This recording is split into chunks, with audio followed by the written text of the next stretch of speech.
Hello, everyone, and welcome to the Hands-On Logos podcast. This is where we discuss current events, personal growth, and any other random topic that crosses our minds. Our goal is to have a meaningful discussion that help us to see the topics we discuss more clearly. Our hope is we can help you expand your self-awareness, develop your critical thinking, and learn to be less reactive to the world around you. And most importantly, remember, be curious. If you like what you hear, like this video and subscribe to the channel. If you have any feedback, please leave a comment. We want to hear what you think. We appreciate you. Hello, Chris. Guess what day it is? It's Friday. What day is it? Day. It's podcast day. And Chris, podcast day. And what are we going to talk about today, Chris? Oh, well, I've got a list. We could go into politics or religion, or we could go into self-help, health, social media. I got a comment about social media too. Well, if we could, it just feels like we've done a lot of politics. It'd be nice to just sort of, just talk about something else, actually. All right. I can manage that. At least I can try to manage that. We'll see. Everything seems to go to politics eventually. Well, it always does. And I will tell you the reason, and so, what Trump's doing, and this is always going to be delayed a week from what you hear. So this is Friday, February 7th. We're recording this right now for anybody who cares. Man, the news is just blowing up with politics. I mean, it's good for the news because they got lots of stuff to talk about.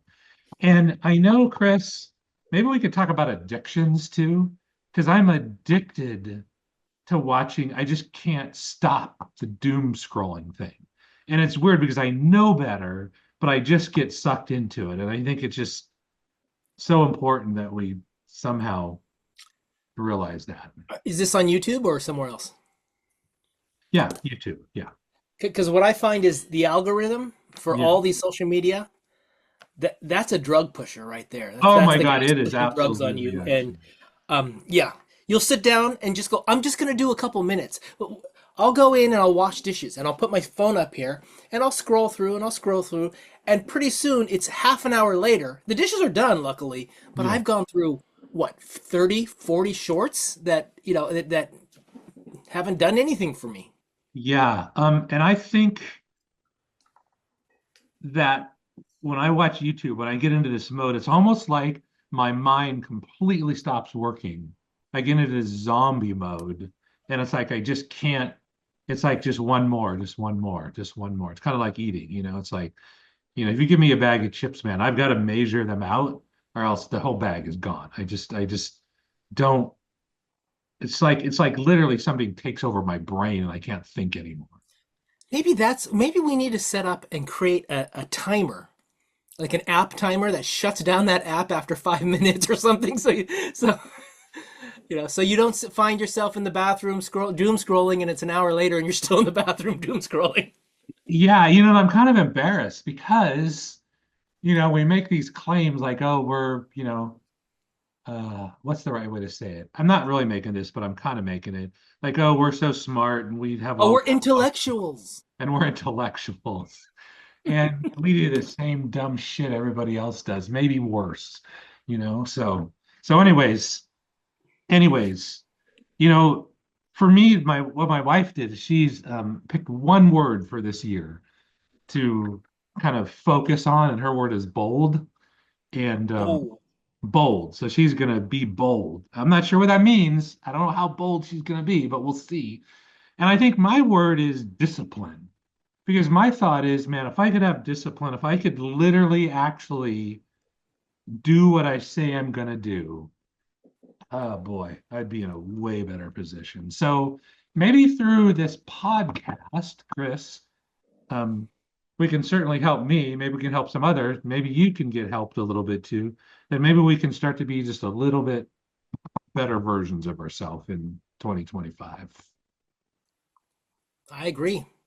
My goal, I've got a couple of them, but one of them that has come to light to me recently is I want to connect more with people. Oh, yes. But I want to, the way I'm thinking of it, can I give myself a challenge? Can I connect with a person a day, 5 people a week? either reconnect or connect. I think I don't think it has to be new people every time, because Yeah. there are people in my life that I haven't talked to in a decade.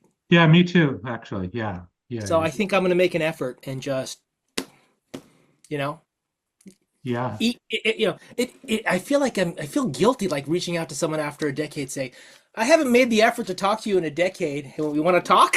It seems so wrong to do it that way, but Well, if you don't do that, you're never going to do it. well, I mean, they haven't connected with you either, so it's not like, there's plenty of blame to go around for everybody.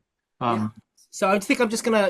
I was gonna say eat crow, but I think it's just swallow the blame and move forward. yeah, there's in marketing, there's a concept. It's so funny, we always go to things somehow randomly that we didn't even talk about. It's called a pink elephant letter. The And so what? it's called a pink elephant letter, is the name of Okay. this technique, actually. And the idea is, let's say you have an email list and you haven't spoken to them for a long time, maybe like more than a year, maybe 5 years. And so what you need to do is you kind of have a little script, just like you were talking about. Hey, I know it's been a long time. This is the reason I haven't. I've been a bad boy. And it's like, I want to amend my ways. And so I hope you still want to, some version of that. And you can go online and look at Pink Elephant Letter, and you'll have all sorts of great examples about doing that. But, I would think the vast bulk of time, if you had a really good relation with somebody, they'll be like, oh my God, Chris, I'm so glad you connected. I Hmm. mean, they're not going to be like, oh, what a dick. I think that's the noise in my head getting in the way of reality. Yeah, yeah. And you know what? And if they do that, Chris Voss, I don't know if you're familiar with him, right? Yep. The Never Split the Difference guy. It's so Yep. funny because I'm starting to get a whole series of emails just from him. Just started recently. Always wanting to sell me something, right? I'm getting the Tony Robbins ones because I did. He had a free online thing last week, and I There you go. signed up for some of those. Yeah, yeah. And the thing with Chris Voss, I'm sure you know this technique. The cool thing is we have all these techniques, all these smart people have figured out.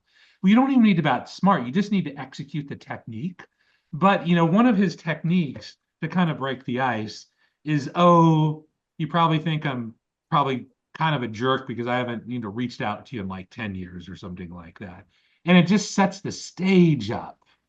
Because I think as a general rule, people are pretty darn forgiving, as long as you didn't do something super egregious. People are, As long as you don't come across holier than thou, or I'm better, or I'm great, so his approach is to bite the bullet first and kind of take it on yourself, and yeah, at that point, other people will forgive you.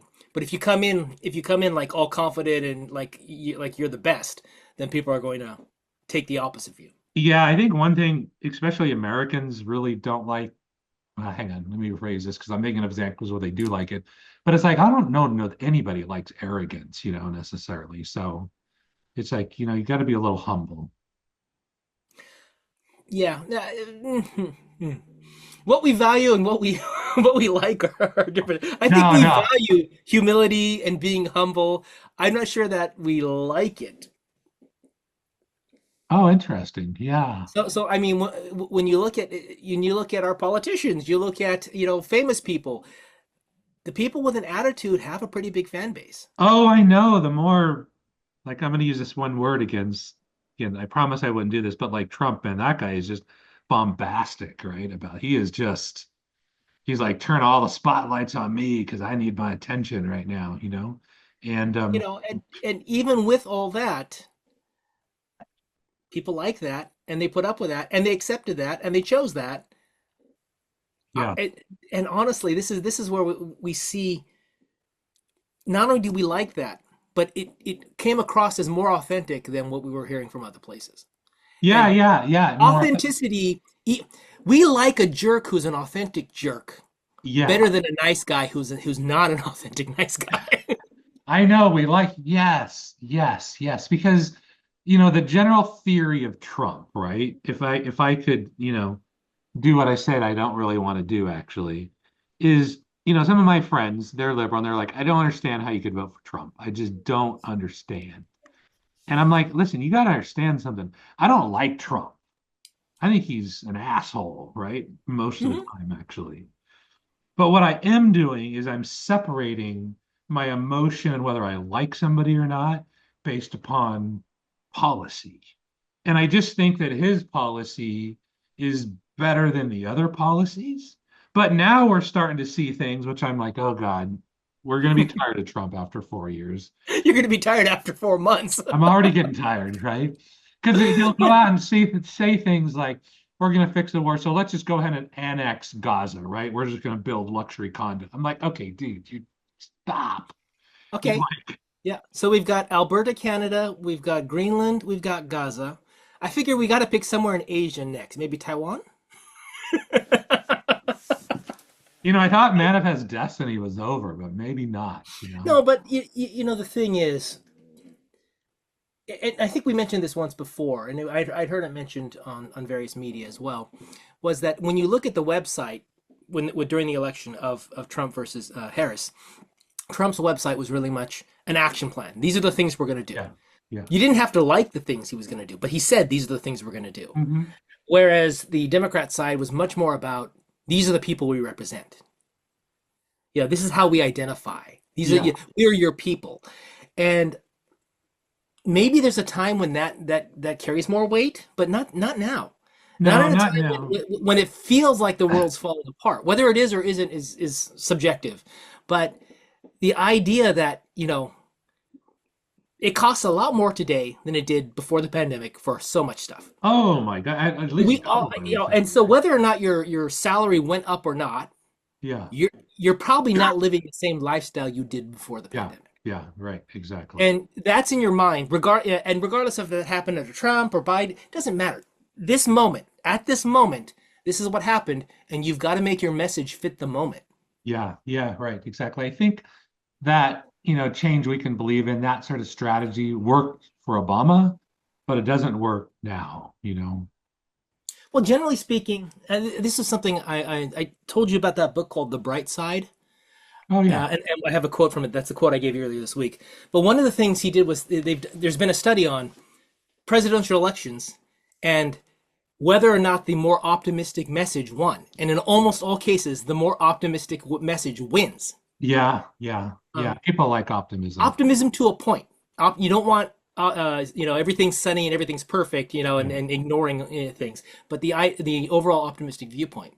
But Well, that's this honestly this book was really interesting. This is the guy whose wife died, and he never went into depression or anything like that, and he kind of just examines how we are wired as humans are wired to be optimistic. no, people want to be optimistic, not Pollyanna. They want No. to listen, we got a plan and we're going to get there and it's going to hurt and it's going to be work, but it's like we're going to turn things around, right? Or people want to hear the message. Our best days are still ahead of us. Hmm. You got to believe that, whether it's true or not, right? That's a different story, but we got to believe. We Well, got. I think in many ways they are. You know, I I think. mean, assuming technology progresses and all the other things progress over time, the actual life we lead is probably going to be better than the life we had in the past. Yeah, How we yeah, perceive it's a totally different thing. I think so. Yeah, the thing. Generally, I think our lifespans will get longer, even though we're all getting sick. Our Oh, lifespans are likely to get longer. We'll develop all the technologies to fix a number of things that we've got problems with. yeah, I think in general, prices of things will go down as AI and other things make it cheaper to produce. yeah. I think, renewable energies will become more available and cheaper and have less impact on the environment than other things. All those things are bound to happen. So I'm an optimist from that viewpoint. Whether or not people believe it's better, that's all based upon, feelings of the time. Well, yeah, that makes sense actually, and it depends. And see, the problem is we have over what, like about 330 million people in the United States right now, somewhere in Mhm. there, right? Yep. And it depends. So all these questions have to be for who? Who's it going to get better for? This is the argument that you often hear a conservative person make is like, oh, the the bottom of the economy, the bottom of society, has a life better than people who lived 100 years ago or 200 years ago or, Okay. or, or whatever, right? And that is true. But then we look at wealth distribution. Yeah. And then the question is, well, is more and more of the wealth being held by a smaller and smaller group of people at the Of top? course. Yeah, right. And if that's the case, then your objective viewpoint of, yes, I now have running water in my house. I don't have to go outside to go to the bathroom. I have a refrigerator. My food doesn't go bad. I'm not starving. All those things are true objectively. Yeah, we got it But much easier. when I look at what was my piece of the pie in society, Yeah. that is getting smaller. That would be to me something that actually shows that life is not getting better. Well, that's an issue more of fairness, right? How fair is it? So we go back to your constraints. What is your constraint? My lifestyle or my part of society? Yeah. If Well, it's my part of society, the poor are getting poor. the poor are getting If poor. it's my lifestyle and my ability to have a reasonable life, that's probably getting better. That's a lot of this though really does come down to personal choices. I mean, there's stuff that just happens, but man, how you deal with those and the decisions and the choices you make, they really do matter, actually. I think compounding interest is one of those things that people who do it can see the value of it eventually. It's like, oh, I save $1 a year from when I'm a kid versus I start saving when I'm in my 50s. Yeah. There's going to be a big difference in the amount of money. Yeah. But I think compounding interest is actually applies to everything in life. Everything, actually. You sacrificing a little bit today in whatever that is, in money, in resources, in time, in thought, whatever, will pay off bigger dividends in the future, Oh, and yes. it'll aggregate and grow. I agree and grow, and the bulk of the change happens at the end. That might be the reason. That's a good reason to not procrastinate. Today's topic in our Toastmasters meeting was procrastination, Yeah, that's so and you had a great argument, by the way. I liked your argument, but the idea that maybe the argument against procrastination is compounding interest. well, it is, and it's like, everybody that I hear, every successful person, they'll always repeat back some version of this is you need to take small, consistent steps and over a period of time, that's how you're gonna just because people only see linear curves. They can't see linear straight lines. They can't see the curve happening, right? You got So okay. This is going to go back to social media, but I mentioned I have a comment about social media. yeah, I was I was listening to, I think I was listening to, it was in Tony Robbins or somewhere, but we're talking about the hero's journey, right? yeah, Everyone knows the hero's journey, right? You've got a hero. We learn to like him. He has hardships in his life. Things get really, really, really bad, and then through hard work, through effort, through whatever, things get better. And at the end, everything's a little bit better than it was to begin with, yeah. right? Hero's journey, and it occurs to me that we all know the hero's journey. It's built into us. It's in the Bible. It's in all the books. It's in all of our oral Everything. history. The hero's journey. We all get it. We We're understand it. We wired for that. understand Yeah, that it's a parable for life, yeah, right? Life is not supposed to be easy. There's hard things that happen, and at the end, you get through it. yeah. And yet, social media bypasses all that. Well, because it's all Social media shows marketing. you the perfect life, the perfect vacation, the perfect meal, the whatever it is, and you don't see all the effort that went into that. Not just producing that little skit or that little short or that little picture, but just the amount of effort that went into building, getting the job, getting the money, finding the relationship, whatever it is that got you to be there. There's a whole bunch of stuff. Yeah. And I think social media just feeds you the end without feeding you the story. Oh, yeah. It's all bullshit. Basically, it's all sugar, right? So It's we've got a huge part of our technology that's bypassing what's actually wired into our body that we know is right. And yeah, people start to think, oh, I don't need to. I can get immediate gratification. I yeah, can get what I want immediately. yeah, And so yeah. instead of looking for the path that would the optimal path to get somewhere, I'm looking for the fastest path to get somewhere, which isn't always the optimal path. Um, yeah, they want to shortcut it, right? And the shortcut Mhm. doesn't work actually. This is why I know I haven't brought this up in one whole podcast. This is why jujitsu is so awesome because it is just a grind. It's just day after day after day of feeling like you're in a cloud, like feeling like you don't understand. feeling the struggle and the pain and the hurt just constantly over and over. But somehow you know this is good for you. And then you get occasional good days, but as soon as you start to get a little bit better, then now all your instructors, now they put more pressure on you. Now you're like back to, I remember when I got my blue belt, I was like rolling with like a black belt. And typically in jujitsu, the higher the level the belt that you spar with, or we call it rolling because you're rolling around on the ground, the safer you're going to be. It's like, let me tell you, the most dangerous people in jujitsu are white belts, actually, because they're just psychotic, just freaks. They'll hurt you, right? A black belt won't hurt you. He could hurt you if he wanted to, but he's got way more control. And I remember the day after I got my blue belt, I was rolling with his black belt, and I'm like, dude, what the heck is wrong with you? Right? Did somebody piss in your Wheaties or something this morning? And he started laughing. He's like, no, no, man. It's like you're a blue belt now.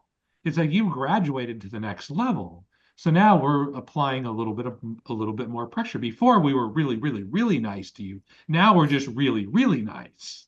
And he goes, as the belt goes up, it's like we start applying more and more pressure. So you're able to, perform under more difficult situations. And I'm like, whoa. It was just it was just a shock. It was like because you're so used to this much pressure, and then it gets cranked up significantly, and you're like, holy crap.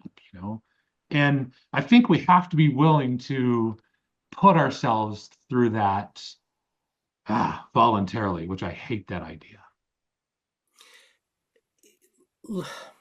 So this is the idea of enjoying the journey more than the result or the end, right? Enjoying the journey to get somewhere. The journey is the purpose, not the end goal, Oh boy. right? And it's like No, the I'm not gonna. fixed mindset versus it's the whole idea that the fixed mindset is focused on the end goal, right? But what's the other mindset? Fixed and Fix and open or whatever like that you're yeah. opening. So see, I The, don't think that applies. I think you're putting those together. I want to break them apart actually. okay. I know that it seems to be the social media, the journey is love the journey or whatever like that. And it's like, I think that's great if you can love the journey, but trust me, when I go through this, I want an outcome. I'm not doing this to get punished. I'm doing it because I want the reward that I'm paying So for. if your goal is to be a black belt Yeah. and you do all the work and you become a black belt, Yeah. are you done? No more aikido? No judo, sorry, or jujitsu? Oh God, no, no. In fact, Well, most so what was the goal? the goal is to get better. Belts are irrelevant. We do this in America because people have to have, The all the long game versus the short game. people have to have all these, oh, you're doing so good, you're doing great. Let me put another stripe on, or whatever. You do this. And jujitsu is a little different because, well, it depends on who jujitsu you go to. If you do an old school, it's like it might be months or years before you get any sort of promotion at all. And it's not even a clear path of what you have to do to get there, which is incredibly frustrating for many, many people. Well, then how do you know? How do you stay motivated in that role? Why would you put up with the pain? Why would you put up with all that if you don't have the gamification to say you're this belt, you're this belt, you're this belt? I don't know why I did it. It's like I So, just so you're saying to get better, but getting better means that you recognize through this journey of pain and suffering that you are expanding certain abilities, and that's what you value, right? yeah, yeah, maybe, but it doesn't feel that way. It feels like constant, like you suck all the time, actually. Yeah, I was out jogging yesterday, and I can't jog very far before I just have to I just slow down and take a few Yeah. breaths, right? So I was jogging. I was several hundred steps into my little routine, and I was fine. I was doing great, and a couple about 50, 100 more steps, and I began to feel, oh, I'm feeling some tension in my knee because I have a bad knee, Yeah. and I was feeling some stuff in one of my hamstrings, and then I went, another 100 steps or so, and pretty soon I'm like, when can I stop? Yeah, when can you stop? right? Because Yeah. I'm doing a short run and a walk and a short run and a walk and a short run and a walk, and like, so when can I stop? And I'm like, so I'd set a number in my mind, but then I kept thinking, well, I could just do two-thirds of that, right? I could just do half of that, right? And then I would get to the number and go, you know what? This pain, it's painful, it's annoying, but it's not that bad, Yeah, right. right? But then I'm like, oh, does that mean that I'm gonna have to put up with this discomfort for the rest of my run? Yeah. And yes, that's what it meant. Yeah, I know. And I had to accept that. But getting my mind to a point where I just didn't say, you know what, I'll just slow down and walk. That was that took an effort. That took a conscious thought to look in and say, no, this is uncomfortable, but I will keep doing it so that in the future I can do even more of it. Yeah, I know. I mean, And this, I'm suffering so I can suffer more. I can suffer greater amounts in the future. yeah, I know. Yeah. And I know this philosophy right now in the social media age is really not popular. And but it's like I believe it to be true because if you talk to some of the highest performing individuals, they've gone through this. They've trained their mind to go through this to get some kind of reward. One of the things you said when you were talking about jujitsu, you were talking about now that you're a new level, your new belt, they cranked up the training on you, Yeah. right? And so one of the thoughts that I had earlier this week was, well, I'd come up, I was trying to think, I was trying to refine the definition of my purpose and what I like to do. Yeah. And one of the things I was thinking, so what did we do? We try to teach people to think. Yeah. Right? And then I started to think, well, it's teaching. Why does it default to teaching? Why do you want to teach? You've talked about you want to be a teacher. And then I started thinking about people like in our club who are coaches and the like. And what is this thing is as you get older, you want to teach, you want to coach, you want to mentor. Yeah. And I'm wondering, is this part of the human psyche or social? It's like you think of elders in a group or in a tribe. They were the people who knew things, who would teach others. Yeah. And so I was thinking, as your teacher raised your teacher was very conscious of what you could handle and cranking it up as you could handle more. Yeah, right. That's not something the student can do. That's something that the person teaching has to do. Yeah. And in our world, if you don't have that person to do that for you, it's tough. How do you go out onto YouTube and crank up the challenge just a little bit above your level? Because you always want to be challenge yourself to something a little bit above your Yeah. level to keep pulling you up. And Well, how do you do that without those people? Because in today's world, we don't interact with those people as much as we should. but they're all over the place if you go seek them. I mean, that's why people who they get a trainer, right? I mean, your trainer Hmm. does that. And so you have to have a trust and there's a clearly defined relationship between your teacher and the person teaching you. There's got to be tremendous amount of trust, right, involved in that and love actually. And you'll see that typically whoever it is that's teaching you, if they're a great teacher, they will literally love you, right? Because they've got to put up and they've got to tolerate so much nonsense and so many questions. And because I remember one of my martial arts teachers said, this is about the thousandth time that I've answered that exact same question. And I go, I understand that. But I go, something you've got to understand, this is the first time I've had the question, right? You know the path and you're clear. I am not. Everything's a foggy haze to me right now. And the reason I put myself in this relationship, and it's a for-profit relationship, I pay you money to do this role, is for you to help me walk through this progress, right? Or this journey that I have. I think when the person you're learning from is a master, whatever, Yeah. right? Um, Martial arts, if you were like a And then, blacksmith or artist or whatever, generally you would hope that the person who's teaching you is the master of that craft.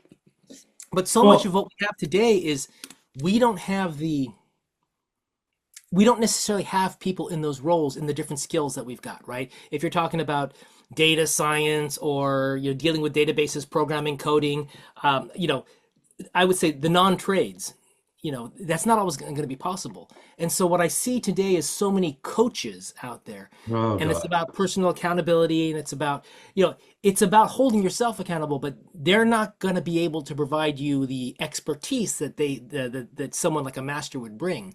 So it's actually changed a little bit because it's still up to you in many ways to find the challenge, and their job is to keep you on the challenge. Yeah, okay, we're gonna get some hate email for this, I'm sure, some hate comments actually. But in generally, I don't have a very high, what do you call it? Respect for coaches. Because it's very common, and especially life coaches, right? Because if somebody's, if I'm going to pay somebody money for coaching, I expect them to be at a higher level than I am. And okay, so I take, or I would have, I said up until in the last decade or so, agreed up with you 100%. Yeah. It's like, well, I'm going to pay someone who's an expert above my level to do Yes, something, right. right? Yeah. And when you're talking about coaches, in most cases, it's someone outside of my skill set that I'm having hold me accountable for my skill set is, Yeah, is is right. is what it is, right? And I think that there actually is a skill there, there is a talent there, and we've kind of poo-pooed it because we've got this master apprentice kind of view of the way things should be. Yeah, no, And you're I think, very possible. and I think the way to look at it is someone coming in from the side. So instead of your mentor being your master, this is a mentor. This is more of a colleague who's holding you accountable. So it's a different kind of role, and therefore we can't. So I don't poo-poo it as much as I used to because of that. I actually think it's a different type of relationship than your master apprentice relationship. Yeah, yeah, and that may be. I would prefer the master apprentice relationship over. But here's the thing for me. Maybe the reason I don't value it very much at all is because so many people want accountability. I'm not motivated by accountability. It's like, if I tell somebody, oh, I'm going to eat a certain way, or I'm going to do this thing, and I don't do it, it's like it doesn't really. I could care less. It doesn't motivate me in any way. It's zero motivation for me. But you are a small percentage of the people that are out there, right? So when I was going through that Tony Robbins free seminar thing that I went through, I'm going through here, and 90% of the stuff he talks about I've heard somewhere before, Yeah, right. right? I've Because part of it is because I've studied some of this stuff. I understand. I've read books on this stuff. It's Yeah. not like I'm coming in green, but I'm watching the interaction on the chat and the like, and I'm seeing people who they buy into this, and they're going whole heart into it, all the emotion, all the energy, and I realize there's a lot of people who don't have my level of understanding and my level of knowledge. They also don't try to approach it as intellectually or analytically as I do, which Yeah. which is actually a limitation on my side. But the idea here is you and what you know, even if all you know is 80%, you may want to find that 100% master to teach you that last 20%, but you know 80%, which means you know more than the average person. And that's something that I didn't want to say because I didn't want to sound like a dick. But like you always mention, oh, read this book or do this book or whatever. And I'm like, I don't need to read any more books. And it's not because I'm so smart. It's just that I don't think reading those books because I know what to do. It's just getting myself to do it is that's the problem for me. Now there might be a time when I start moving forward that it's like, okay, now I literally need some technical information that I don't have. That's a different problem for me because I'm a pretty Okay, good researcher. I can usually find the answer out. that's that's an interesting take on when I talk about a book that I find interesting, it's usually about ideas, not about tactics, not about approach, not about implementation. Because I can like you said, I can figure that out on my own, Most right? unless it's yeah, Uh, most of the time. I, Yeah. I can figure that out if I can't chat GPT or something else out there can figure it out for me. Yeah. What I find really interesting is someone who makes a connection between two things that I never thought of before. Yeah, yeah, And yeah, and suddenly I'm like, oh, that's an interesting way to look at that. yeah. Like the concept of why is the world not perfect? Now, why did God not make the world perfect? Well, yeah, Yeah, obviously, depending on what you believe in perfect, you're yeah. going to have a different definition. But then the idea, this is where this phrase "optimal does not equal perfect" came from. Was from that book, The Bright Side? The guy was saying we live in an optimal world. It is optimized for the way the world runs. That doesn't mean it's fair and nice and everyone lives happily ever after. None of that is listed in there. And the idea that perfect would actually be everyone is happy is kind of a misnomer. So, conceptually, the idea that optimal does not equal perfect, I thought was something worth calling out on purpose. Well, So, that's optimal interesting. solution is not the perfect solution. The perfect solution is dead because there's no growth, there's no nothing. We're already there. It's whatever it is. Everyone's happy, happy go lucky, and there's no problem at all in the world. That may be perfect, but that's a horrible world to live in. Let me do an aside just for a second. I don't know if you've ever watched The Matrix. Have you seen the original Oh, Matrix? sure. Okay, so there's a little line in there that because the version two of the Matrix was kind of goofed up and there's all this pain and everything. And I think I don't know who those guys, the software guys, the guys in black or whatever, came Yeah.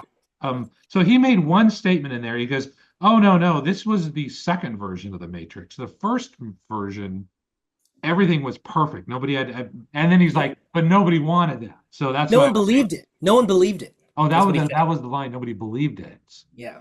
Oh, that's interesting. Okay, I got to go back and rewatch that again. But I So thought, so people were so wired to view life in a certain format that living a perfect life, a happy life, did not feel right. it did not feel right. Interesting. That's fascinating. So I keep coming back in my mind and I keep watching this little clip from David Goggins. David Goggins is a very unique individual, actually. And I like when he's not in his rah-rah, I'm a Navy SEAL, baddest man on the planet, but when he actually talks to you, I find that very entertaining. Because he said, listen, it's not like you typically don't know what to do. It's like most people know what to do. He says, the problem is getting yourself to do it. And he goes, that's why I intentionally put myself into these difficult situations because the battle is in my mind, not anywhere else. And when I heard that, I'm like, oh my God, that is exactly right for me, at least. But I mean, what's her name? Mel Robbins made a whole book about that, right? Yeah, the The 5 second rule the or whatever. Yeah. 5 second rule, right? When you know you have to take action, you already know what action you need to take. You don't need to think about it. So you take action within a count of five, within 5 seconds, Yeah. and and stop your mind from coming up with an excuse. I'm tired. I'm in bed. I don't want to get out of bed.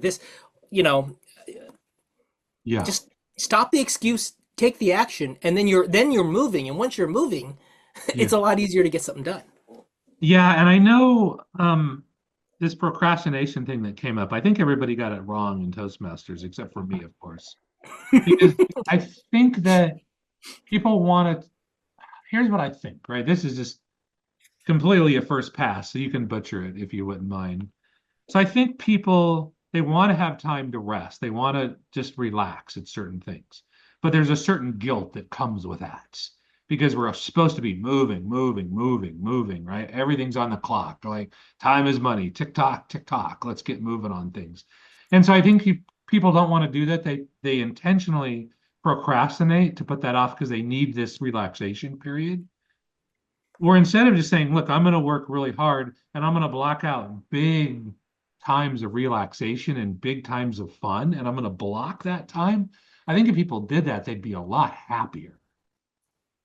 Yeah. So there's It would get rid of the guilt, right?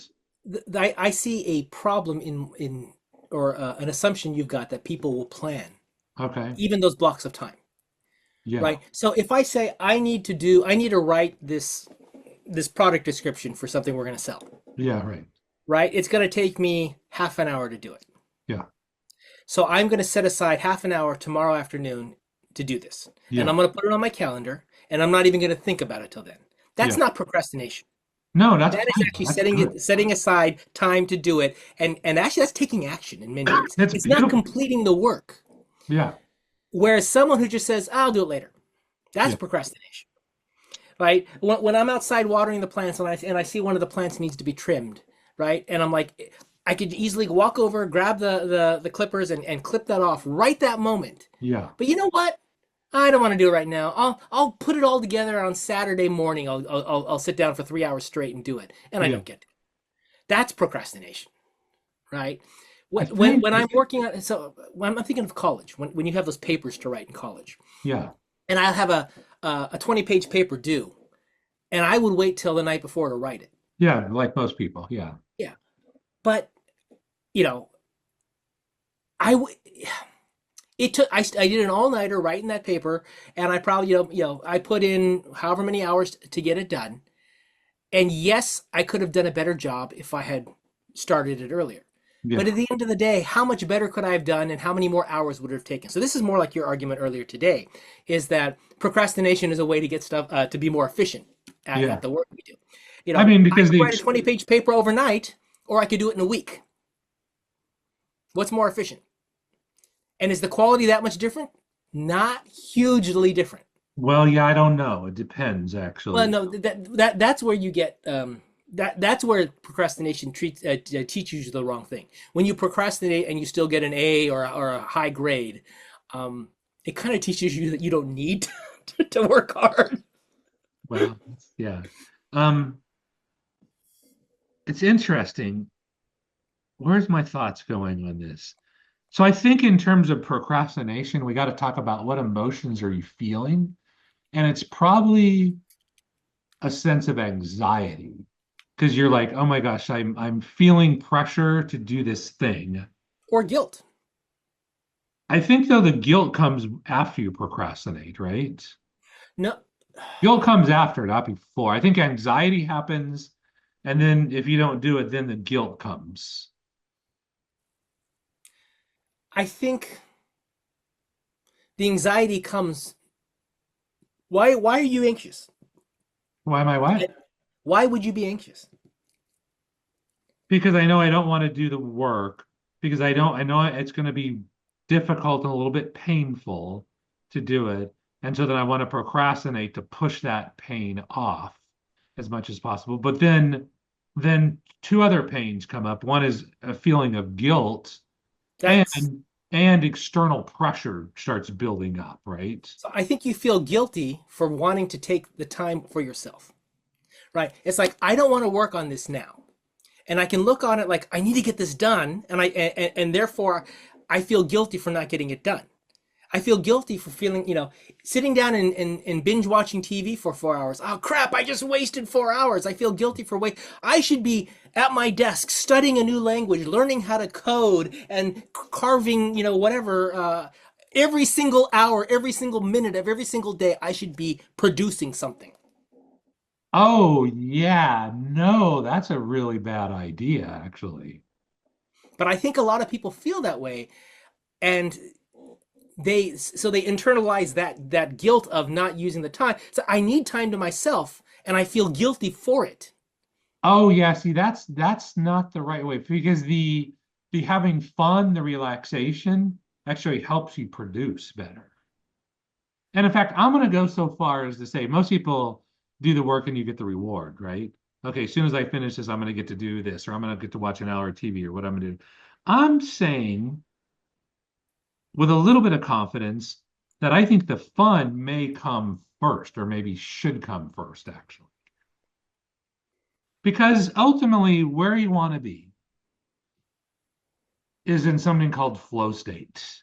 And so you want to enter into flow state because that makes the really difficult things significantly easier to do. So I think, and this is something I've just spent a little bit of time on. So I think it's that transition from normal state into flow state. That's the challenge. And I think there's possibly always a little bit of pain going into flow state, but I'm sure there's a way to go into it without any pain if I could get better at doing it.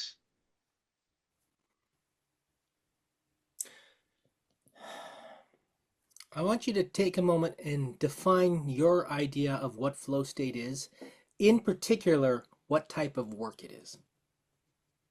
Well, let's break those two apart. So I think flow state happens when the task is not too hard, it's not too easy. You typically will lose track of time, and your mind is focused on just this one thing. So it's just hard enough that it keeps your attention, Yes. and it's not so easy that your mind wanders. Yeah, probably that would for a first stab, that probably I'm okay with that. Yeah. And I'm thinking that makes sense. So it's a little bit hard, which means you've got to make an effort to get into it. Yeah, you got to add a little bit of Because focus. You got to it's focus so on it. easy to go off and do the easy low-hanging fruit, the stuff that takes no time and takes no Yeah, right. effort. And pretty soon your whole day is bogged down with easy tasks. And it feels good because you get to cross them off the list, right? So But you're you're actually doing not getting something. much done at the end of the Yeah, day. right, right. Yeah, So that's not flow state. Even if you're really good at doing that, that's not really flow state because that's you're not not flow actually state. producing much. You're not growing. You're not getting better. You're not getting that 80% effort out of 20 or 80% work out of 20% effort. Yeah, right, right. Yeah. Yeah, and so flow state is the holy grail for peak performing. It's Hmm. that it's that state where you're just in it and you just lose track of all time and you're just like complete and then you wake up or you come back, you come out of your trance and you're like, oh my God, it's 3 hours later. It's like, what? How did that happen? You know? Yep. Yeah. Which And means which means finding a way to make your work give you enough back that you realize you are progressing. It yes, can't be too hard. If it's too hard, you don't see the growth. you don't see it as growth. Actually, so this is what I've decided, and I have not mastered this in any way, form. In fact, I fail most of the time. So it's when I learn Greek, right? When I study Greek, I guess maybe I am a little bit, I guess maybe I do have a little bit of accountability because I have a weekly Greek call, right? A coach that I paid to coach Greek. And I tend to do the studying at the last minute because I have a certain anxiety about it that, oh, this is going to be hard. And it is hard. There's no question. It's right now learning Greek is kind of my version of jujitsu right now. But it's like the moment I totally relax and say, oh, this is going to be fun, and I can just sit down and like read through it, I learn more and I learn faster. It's kind of, and I'm not sure I fully understand this, but I think mastering this technique could be really helpful actually. And one of the things that jujitsu does is not necessarily the drilling part, but when you get to roll, you go into flow states very, very easy. And it's very common, not here, but in California, is that typically 3/4 of the class was stoned when they were doing jujitsu, right? It was just sort of a very common, thing that would happen. And so and I don't know what any of that means, but Well, it's so very common. as you were talking, one of the things that comes to mind is focus. We It's keep talking about focus. focus, right? So if you focus on the pain, if you focus on the struggle, if Yeah, you focus on the hard part, oh, this is going to be hard. Like when I was jogging and I was like focusing on my legs hurting, yeah, that's all you see, and that becomes everything in your mind. yes, And it's getting out of the immediate, going to the future state, going to the goal state, going to what it's going to look like in 6 months, in 5 years, or whatever the thing is, and that becomes the focus. Then you take your attention away from the yeah, immediate pain yeah. and you look at something else. Yeah, it's where do you put I your don't know if I focus? don't know if that's part of flow state or not. No, no, it very much is actually. And so according to my SEAL teacher, you keep, okay, yeah, you have these long-term goals, but they break it down into tiny chunks. Like it might be, okay, all I got to do is I got to get to that light pole right now. Maybe that'll happen in 30 seconds from now. And then you pick a next target. So you just keep breaking things down into little chunks that I go, okay, yeah, I could do that. I can do that. And I know there was I can't remember who he was, but he was a SEAL instructor. And he said as soon as he learned this technique, he goes, man, I could break seals. They weren't seals yet. They were going through buds. But he goes, I could break them. I could just destroy them with just a couple of words. It's like, whoa, it's going to be a long night. We're going to be at this for another 3 days. And he goes, at that point, it would crack them because they couldn't imagine doing 3 days. And he says, listen, the way to get through SEAL training is you just focus on the thing you're doing at this moment. You don't think about a week from now or a day from now. Everything's very short-term thinking. This is what I tell my daughter when the family goes on a hike, when we go to like a national park. And she's like, how much farther is it? And she gets tired of it. And what I say is just count 100 steps, then Yeah, count another right. 100 steps. And then and then count the hundreds, and when you get to 1,000, count the thousands. Yeah, And yeah, it's boring, yeah, but it gives you something to do. It's something that you can get to, you can see the end of, you know it's there. Yeah. And it breaks it up to where you're not concentrating, oh crap, it's way over there. Now it's, oh no, it's just right there. It's just right there. It's just Yeah. right there. Yeah. Yeah. That's right. And that's the magic of this compound interest you're talking about. These little tiny baby steps, they sum up over time, actually. And Yeah. here's the So thing that's after 100 steps, maybe every step's a little bit bigger now because you've built up some stamina. So now your 100 steps goes further, and the next 100 steps goes even further, and pretty soon you find yourself, covering huge distances in just a few steps. yeah, yeah. I don't know if you ever walked around, the Laguna Niguel Park, they have a lake in the middle, but I don't know if you've ever been there or not. Yeah, yeah, yeah. Okay, but you can walk around the lake. Yep. And it's like on the back side of the lake, you look at the end thing and it looks like a million miles away. And your mind is like, oh my God, that's so far away, actually. But the reality is, it only takes about 20 minutes of walking to get there. And Hmm. so it's easy for your brain to lie to you and hijack it. I could never do this, right? Well, the good thing is you walk there, so you kind of have to walk back. You don't really have an option to go back. But I always think of that when something is really hard, I'm thinking, wait, this is probably not as far away as I think it is. I wonder, back when we were much more of a tribal society and you had all your rights of manhood and womanhood and all that kind of stuff. There was a lot of physicality in being a man or whatever. There were a Oh lot of yeah, the kind of the role aspects of it. But I think the ritual usually had some kind of danger associated with it for the person to go through. a little bit, yeah, yeah, And the danger was something that would challenge someone to get to a point where they realized they could overcome this danger, yeah, yeah, right?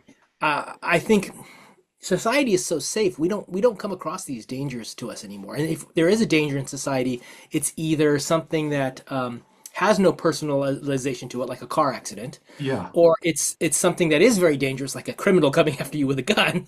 I yeah, mean, there's nothing in between where you go out and you challenge yourself and you know you're in charge of this and that you're responsible for it and you come through the other side. yeah, We have so little of that in society that we have to find all these little challenges everywhere we can yeah, and embrace them. yeah, yeah, yeah. That's why we got to do that intentionally. And it's like I've lost that, especially in the past 2 weeks. I've been sick.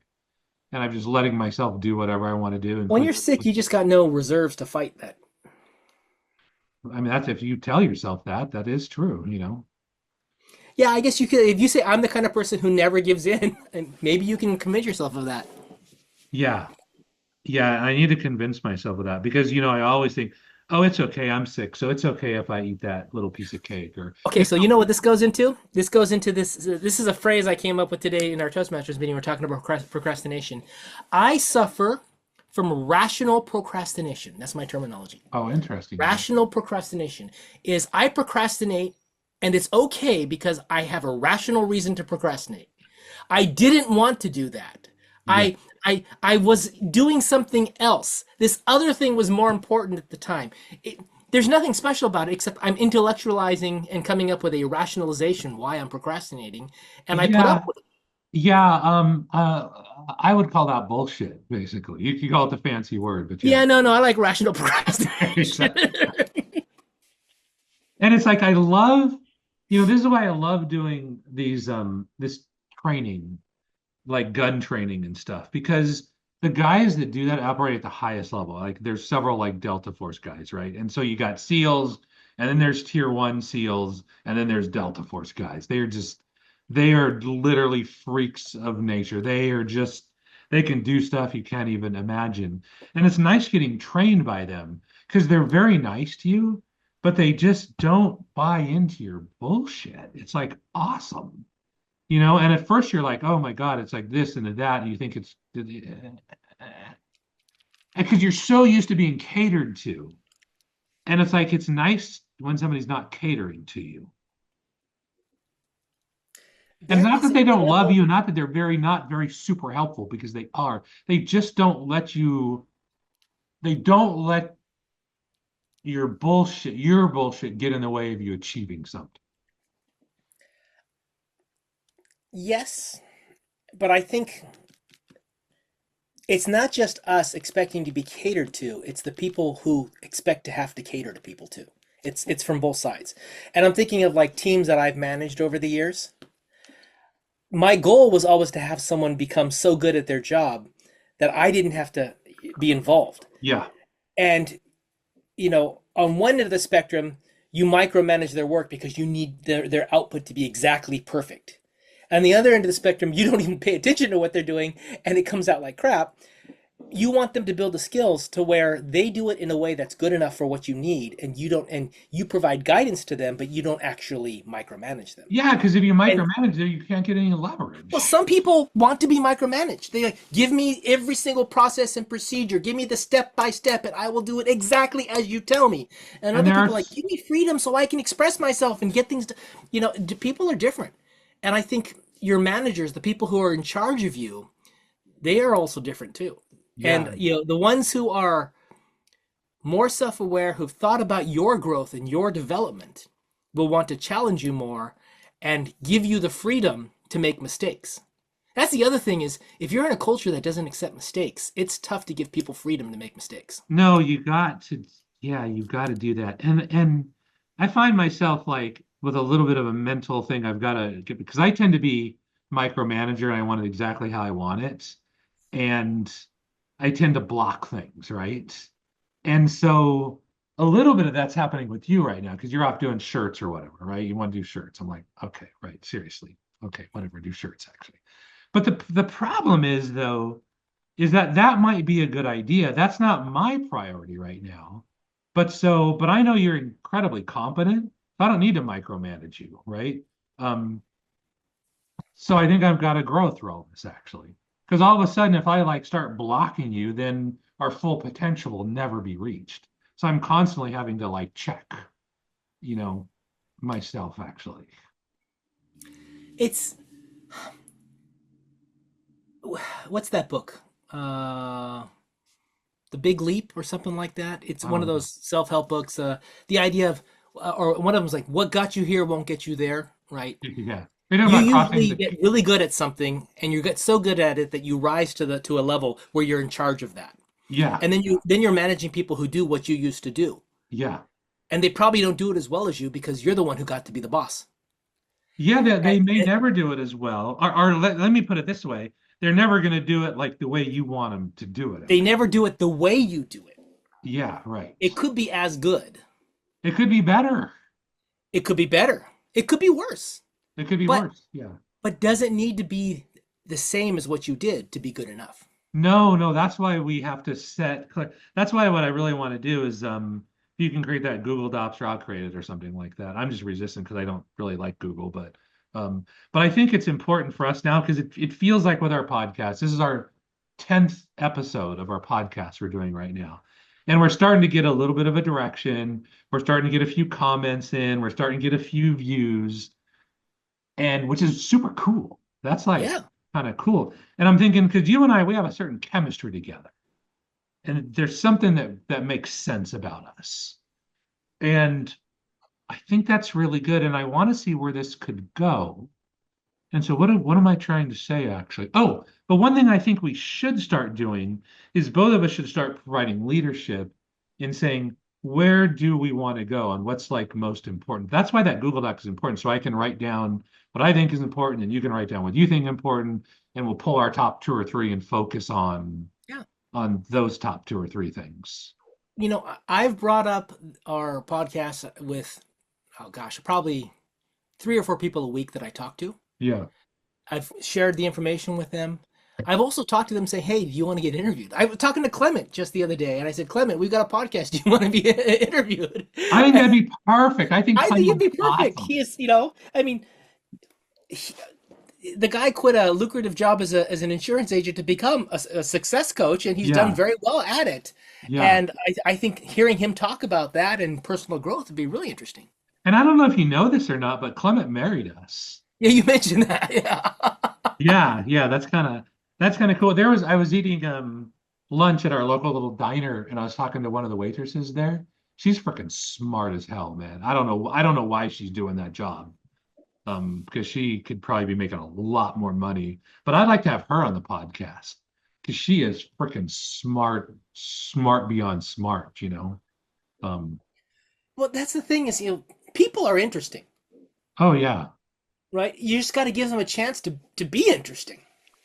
Yeah, that's all we got to do. Like as long as like remember Howard Stern used to say, you can be on my show as long as you're absolutely interesting. As soon as you're not, then you're gone or whatever. So we can't really do that because we, but maybe we cut it short.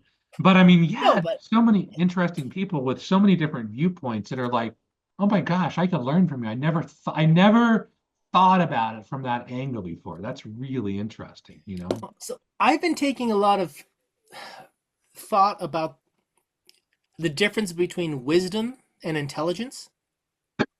Oh yeah.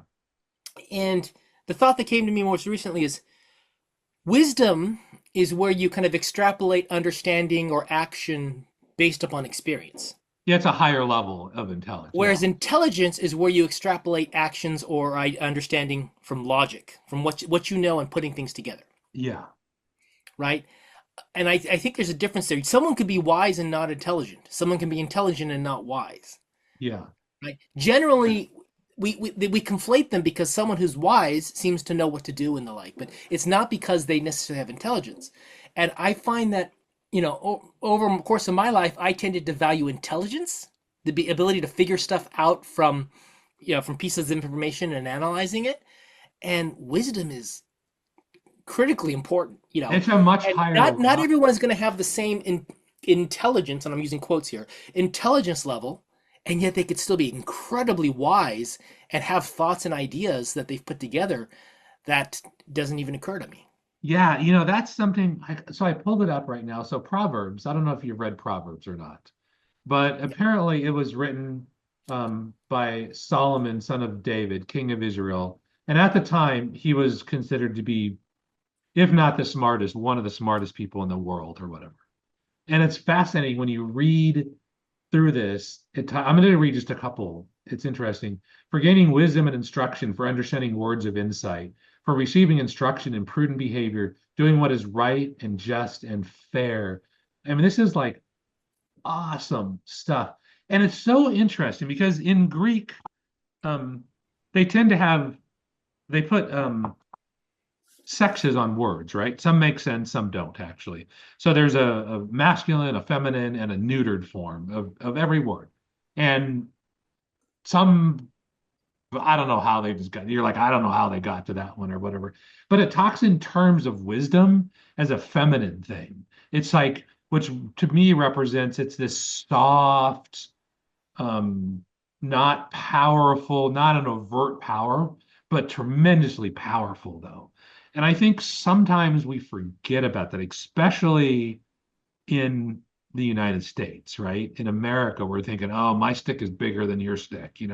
I've got the big dick around here, or whatever it is, which is just can be stupid at times, right?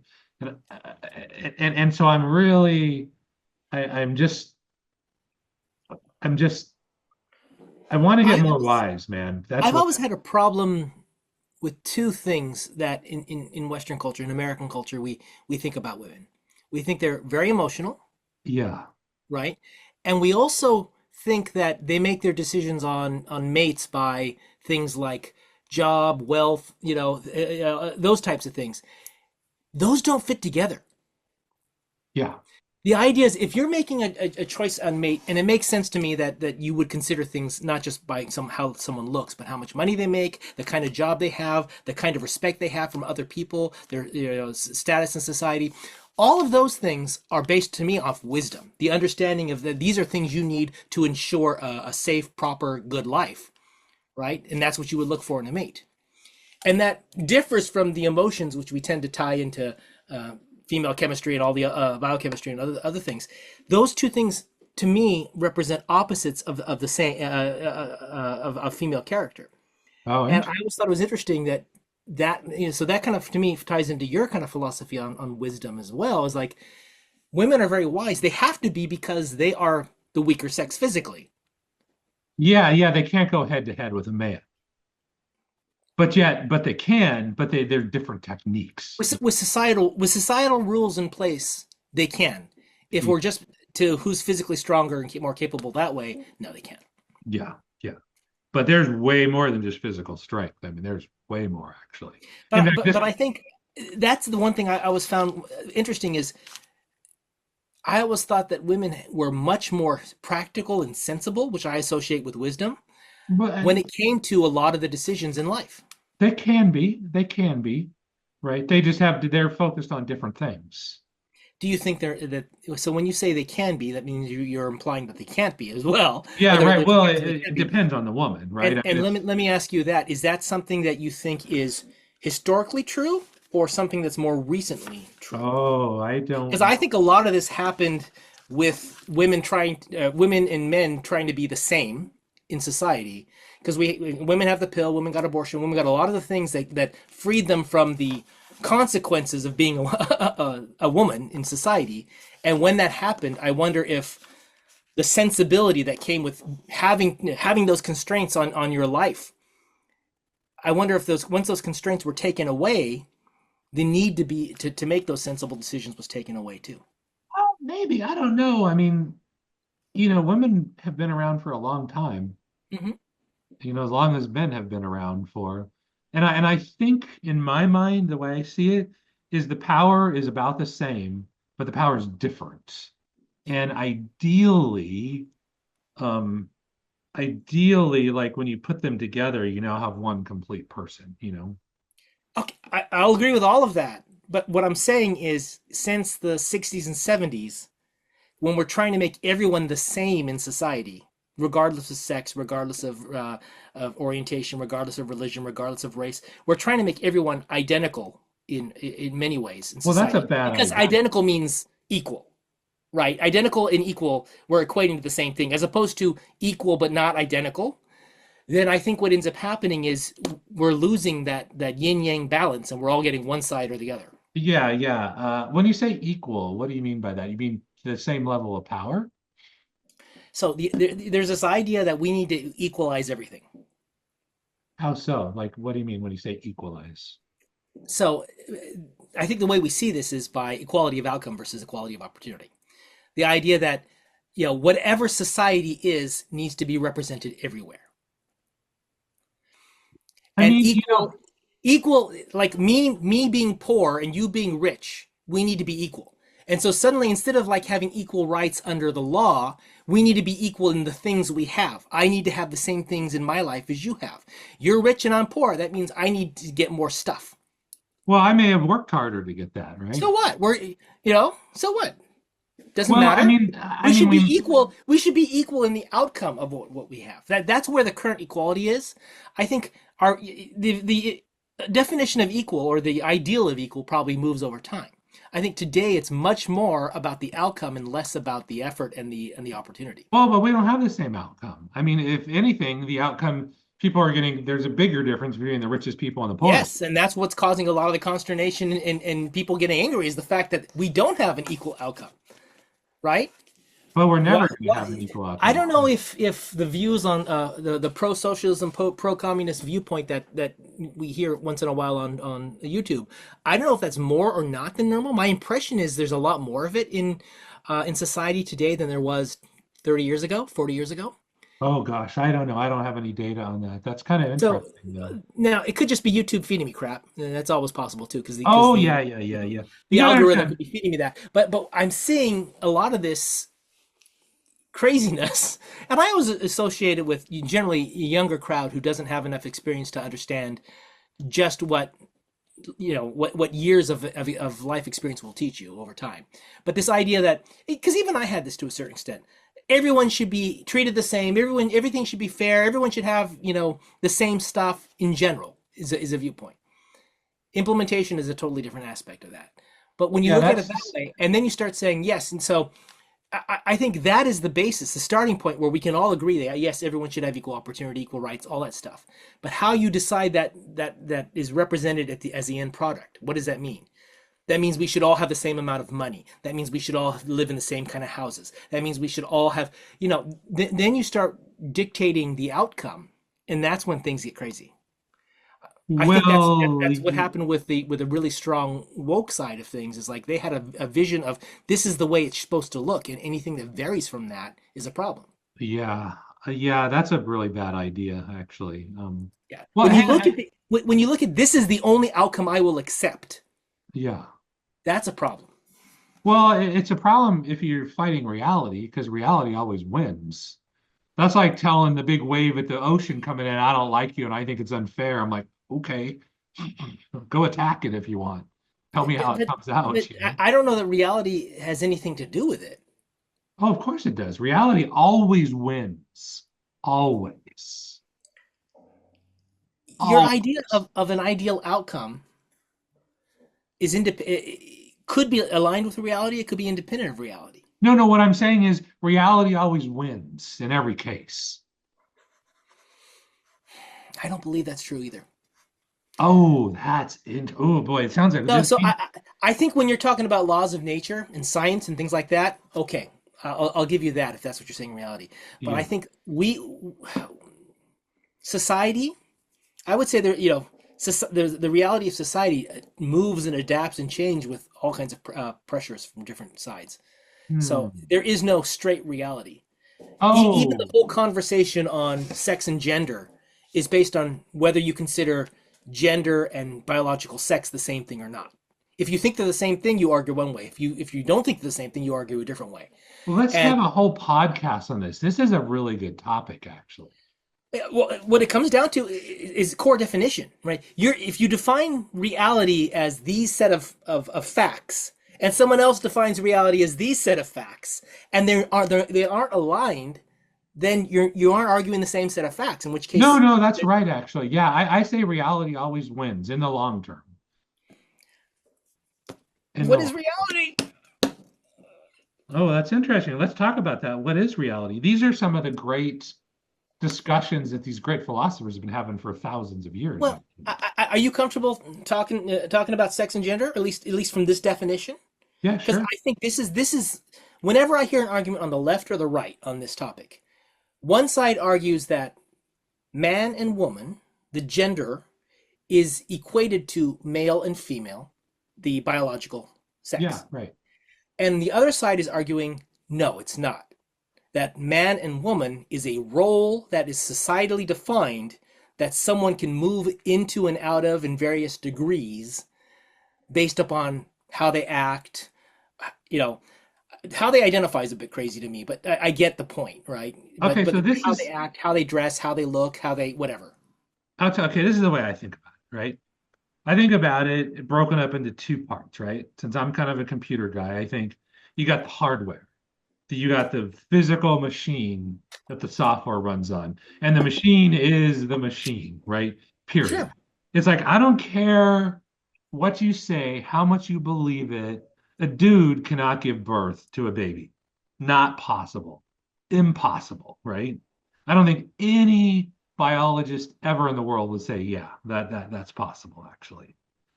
Just it's just the hardware, man. It's just how things are. So let Now me the ask you. software is No, different. no, I get everything you're saying. So you're saying, first of all, male, female is hardware.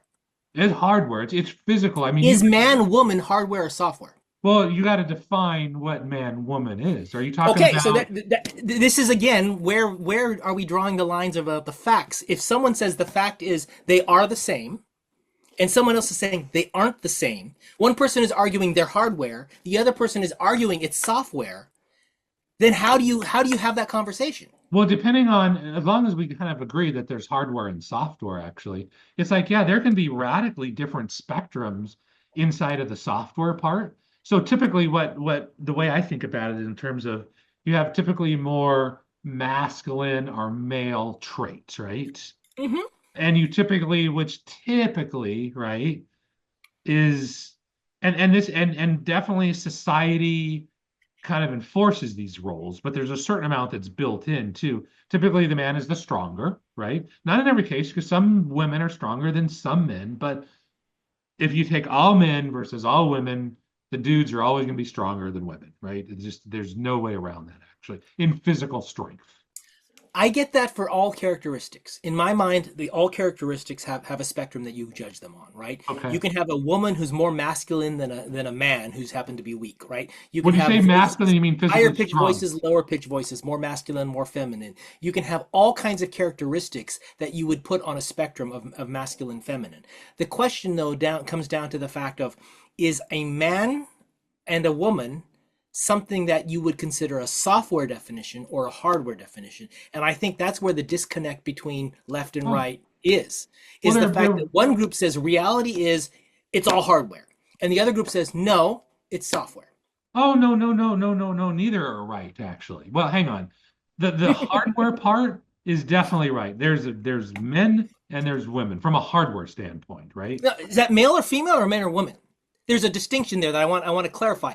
I Male, female, I think we all agree that there's a biological definition, and that we're not. That's definitely hardware. That's definitely hardware, no question. Okay. Actually, Now, now, when we get to the next step, man and woman, which is a societal understanding based generally off of the biological sex, but is it actually oh, that can vary. We see variance in that all the time, actually. so when one side says it's hardware and the other side says it's software, But it's how, both. It's both. It's both combined, actually. so that is not something that you can easily talk about Because because it's binary. In everyone, the two sides are binary on this. it's binary in the hardware. I mean, that's clear, right? But the software can vary radically. But you're saying that the definition of man is a combination of hardware and software. Are you talking about like, okay, are you talking about a human? Man and women are humans. Yeah, There so are, you're talking about the physical structure of a human, right? I'm talking about in society when I say men and women. Okay, let's What not talk is about a man? What is society. a woman? Let's What was just let's that? just let's get the hardware part first, right? So Hardware is male, female. male, female, right? Human male, human female is Okay, hardware. good. That's good. That's defined, right? Yes. So That's I, clear. I I have no problem. I don't think there's too much of an argument on either side of that. Sometimes I'll hear Except in word. some very rare cases, right? You have hermaphrodites and different things, but those are very, very rare. Even they are tend to be classified as one or the other. Okay. If you've got a Y chromosome mixed in there, you're probably considered male. Okay. So we're in agreement on that, right? Mhm. Now, how that human male man sees the world and behaves is based on the software, mostly. Is it about how they see the world and behave, or how the society sees them? Probably a little bit of both. They probably comply. Like we're very, very much a product of our environment. Because I see some of the disconnect being how society sees something versus how the individual sees something. And right now, I would say in the past, it's how society saw you. So if it didn't matter if you were a male or a female, if you dressed like a man and acted like a man, whatever that is, right? The masculine side of things, society tended to view you as a man. Same thing if even if you were a male and you dressed and acted like a female, the idea would be society would tend to treat you as a woman. What happened along the way is the idea that it doesn't matter how you dress and act, you are what you say you are or think you are, and that could go against what society sees. So you could see a male who dresses as a male, who acts like a male, say I'm a woman, and expect society to see them as a woman. That's a disconnect that's really hard to overcome Well, that's a because disconnect. society is looking through the masculine feminine perspective. That's how they're looking at it. And then when Well, you say I'm I'm this, but I don't look and act that way. yeah. Um, well, it depends on who you talk to, actually. That used to be in the DS, whatever, the DSM as a problem, right? As you need medication for that, actually. So I would like typically when I think in terms of discussions like this, because it's so easy to get tripped up. So what I like to do is I like to go to the very extremes, right? Yeah. Well, so let's use two different animals, right? Let's say you're a dog and you're a cat. Okay. definite different hardware, right? No doubt. They're Hmm. very different, actually. Um, and so you're not going to turn a cat into a dog. You might have certain dog-like behaviors in a cat, but the cat is not a dog. But you see cats who are raised by families of dogs, and they have a lot of the characteristics of a dog. Yeah, yeah, right, exactly. Like my cat wants to hang out with me all the time. He'll like do some fetch. I throw something, he'll bring it back sometimes. I mean, he exhibits like more dog-like behavior, but he's a cat, right? And inside of cats, you got a wide range of behaviors inside of cats, but they're still a cat. Like if I see a cat walking around, they move in a certain way that's very cat-like. When a dog moves, he moves in a different way. Okay, but let's take your cat. Yeah. Let's say he moved like a dog, he acted like a dog, he barked like a dog, he ate the same food as the dog, he attacked dogs, and let's say he acted in every single way like a dog and thought he was a dog. Well, he Does can't that make him a act dog? in every way like a dog. He can't because he Why doesn't not? have the hardware. Because first of all, Like what? cats can't bark. So if you expect your cat to bark like a dog and sound just like a dog, that ain't gonna happen. You have a dog with no vocal cords, he can't bark either. So he's no longer a dog? Let's stick on 80% or 90% thing because there's always fringe things that you can go to.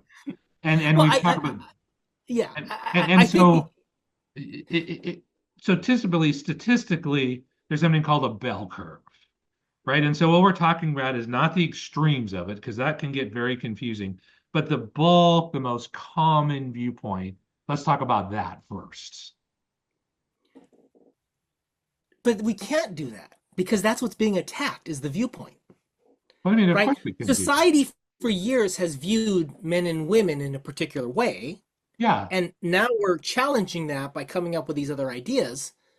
And that's what's being challenged is this societal viewpoint the way it's been for a long time. So you're if talking about you this, if for centuries we viewed this is a dog and this is a cat, yeah. and suddenly all cats started acting like dogs and took on the role of dogs and herded sheep and did all the things and went hunting with people and did all the things that dogs have done historically.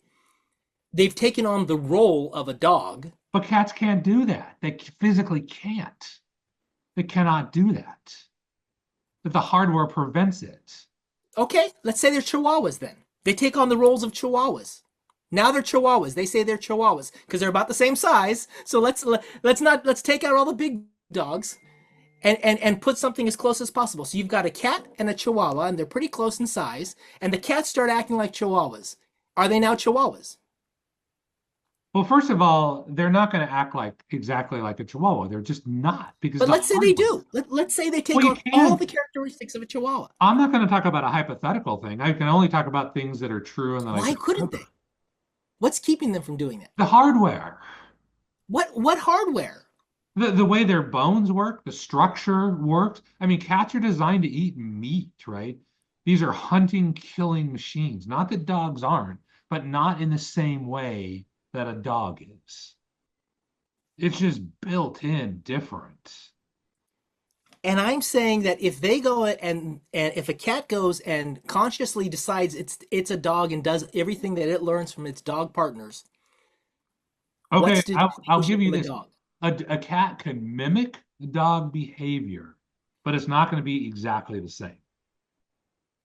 Now, you may But if a call it, cat comes up and wants to be treated like a dog, would you treat it like a dog? Or would you say, nope, you're a cat? well, like, give me an example. Playing fetch, like you said. Okay, that's a Playing fetch is rare, it's something you do with dogs. You don't do yeah, that with cats. it's very occasionally will happen with a cat, but not very often. Hmm. So when your cat comes up and wants to play fetch, you go, nope, sorry, that's for dogs. No, of course I play fetch with my cat. Hmm. I try to do whatever my cat wants me to do. And so then why wouldn't it be okay for you to accept someone who says they are different than whatever they were born as? If someone says, I want to be treated like this, Are you talking about behavior or the hardware? Because those are very different things. Because you're conflating them together. We got to break them apart because they are different. What does you're saying that you can't get away from hardware? You cannot, no, Why?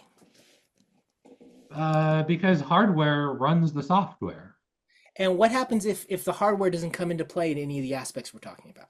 What if the characteristics you're looking at don't rely on the hardware? They're all in the way they act. It's all just behavior. Let's say it's all behavior. Okay, so then, okay, that's fine. Now I can at least talk to you now because now you become a little more reasonable, actually. Um, So if everything's in behavior and a cat is behavior is totally modeled on a dog, yes, why can't it be a dog? it's kind of a ludicrous argument you're making because it's a cat. That's why. You're saying because the definition of cat is so closely tied to the hardware that there's no way to get away from it. No, you see different behavior, but because I'm defining a cat from a biological sense, it's a different animal. See, and now we're saying biology. And so you're not talking about the role of a cat in society and the role of a dog in society. You're saying that there is this thing that is a cat and this thing that is a dog. And that's what I'm saying that the man and woman argument is. You're saying a man is a male and a woman is a female by that argument. Yes, And yes, I'm right. And saying there that's now, where the disconnect is between one side arguing and the other side arguing. One side is saying it's a role not tied to hardware. And the other side is saying is I don't care about anything but the hardware because that is always true. well, no, we got to integrate both together, right? So let's say we talk in terms of a role, right? Which I buy into a lot, right? Mhm. Because that would be behavior, right? It would be How the behavior. Yeah, generally it's going to be behavior, but there are going to be some other things to it, I think, okay, too. but let's just talk about behavior because the problem is if we're trying to argue and get somewhere, if you're constantly changing what we're arguing about, we just go in circles, right? So we got Mhm. to pick one thing, argue it out, and then move on to the next thing. So it's behavior. So there's tremendous crossover in behavior from men and women, tremendously, because we're both humans, right? So we share a lot. So if someone says they are a man, Someone says you're a man. Yeah. no, they come to you and say, I'm a man. A woman? Regardless of how I look, regardless of my voice, if it's low or if it's high, regardless as if I've got breasts, regardless of my physical size, my length of my hair, my facial hair, any of that stuff, I tell you I'm a man. Okay, whatever. Have fun. Yeah, whatever. Okay. Okay? So what what makes society accept me as being a man? I don't think you're a man, but I'll just be like, whatever, fine. I don't want to fight it. So yeah, you're a man. Okay, Right. and so the idea here being that society tends to look at something and have a set definition, whether it's right or wrong, there's a definition in our minds. Yeah, based Right? There's a on certain principally look, the hardware. there's Yeah. certain characteristics, and we can look at a male who's got a lot of feminine characteristics Yes, and fine. still say that's a man Of because course. there's like a combination of these of characteristics Yeah. and there's a threshold, Yeah. right?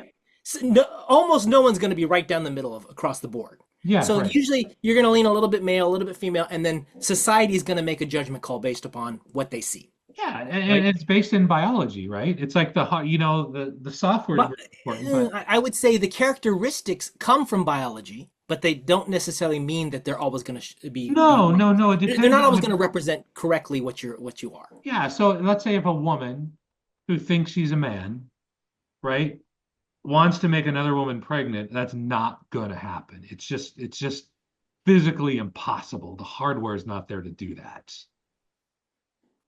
So you're taking a leap from the idea that someone says that they're a woman who says she's a man, to I'm going to be able to impregnate. That to me is not the same thing. Well, a lot of people who think they're the other sex say that. They're like, I'm having my Yeah, period. and to me, those are the fringe that we can ignore. Okay, as long as we can ignore them, fine, fine, because they're Because that's where your idea of reality comes into play. Is it when the hardware is in exact opposition to what you're saying? yeah, yeah, there's certain functions you cannot do because you just don't have the hardware. Yeah. And Um, generally, when someone goes to the effort of looking male or female, I think in general, society is pretty comfortable saying you are whatever you look like, You know, or however you. I'll just do So it 'cause I don't want an argument. But I mean, you're not a dude. Okay, but I'll call you dude if you want, just to make it easy for me. yes, but the idea of if a woman or a man dresses as the other sex and makes an effort to be the other sex, and the rest of society sees that effort, most of us will accept. Okay, I'll call you that because that's you, that. Whether you look like it or not, 100%. The fact is, I can tell that that's what you want to be, and that's what you're trying to be. Well, we do it because we're polite, but not because we think it's true. Yes, but what's been happening is there's now this idea that it does. I don't need to show those characteristics, Yeah, right? And so I can dress and I can be a man and look like a man and act like a man, but say I'm a woman. And yeah. as soon as I say it, you in society, the rest of society has to accept it. Okay. I mean, I'm not going to accept that, but whatever. I mean, you can think whatever you want. To Fine. me, it's that is the most idiotic thing I've ever heard because how in the heck Yeah. is that average person in society supposed to look at you and pull that out of understanding? Yeah. I could ask you, what are your pronouns? But that to me is a level of conversation that is comes after hi, how are you? Yeah. Right? And by the time I say hi, how are you, I've already made a judgment call if you're a man or a woman. Of course, I mean, you can almost tell, I would think within 99.99%, you can instantly, like less than a second, tell if it's male, female, right? So if you as a person do not make an attempt to appear as one or the other, well, I guess the question is whether it's man or woman, appear as whatever you want to be seen as, then Yeah. it's really tough for everyone to know what you're supposed to be called.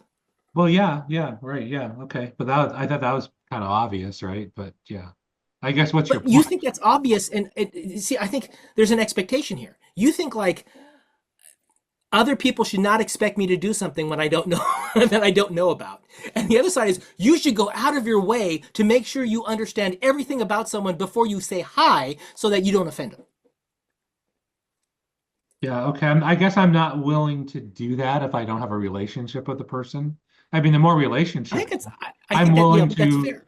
I'm willing to support you in your But fantasy. I think there was a time when that was accepted. It's like, you meet someone, you say something, it's wrong, they correct you, from there on you're fine. I guess, yeah. Right? Now there's no tolerance for accepting, except for letting someone make a mistake. Yeah, but this stuff swings, man. It just swings left and right. Yeah, but the problem is it's swaying so it's swaying. It's swaying Swings. so Yeah. past tense.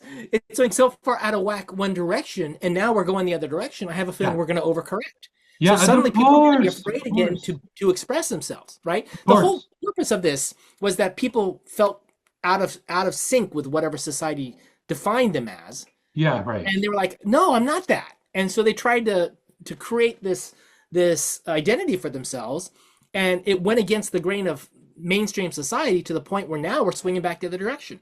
Yeah. Yeah. Well, and this is the problem with Trump, right? The left swing, especially the woke part, it swung so far to the left, right? So now, see this, okay, here's a question for you, right? So let's talk about airplanes for just a second. Okay. Let's talk about airplanes and helicopters. So an airplane has the wings, and if you look on the wings, you'll typically see on an airplane that if it's stable, you have something called dihedral. So the wings will focus at a little bit of an angle up, right?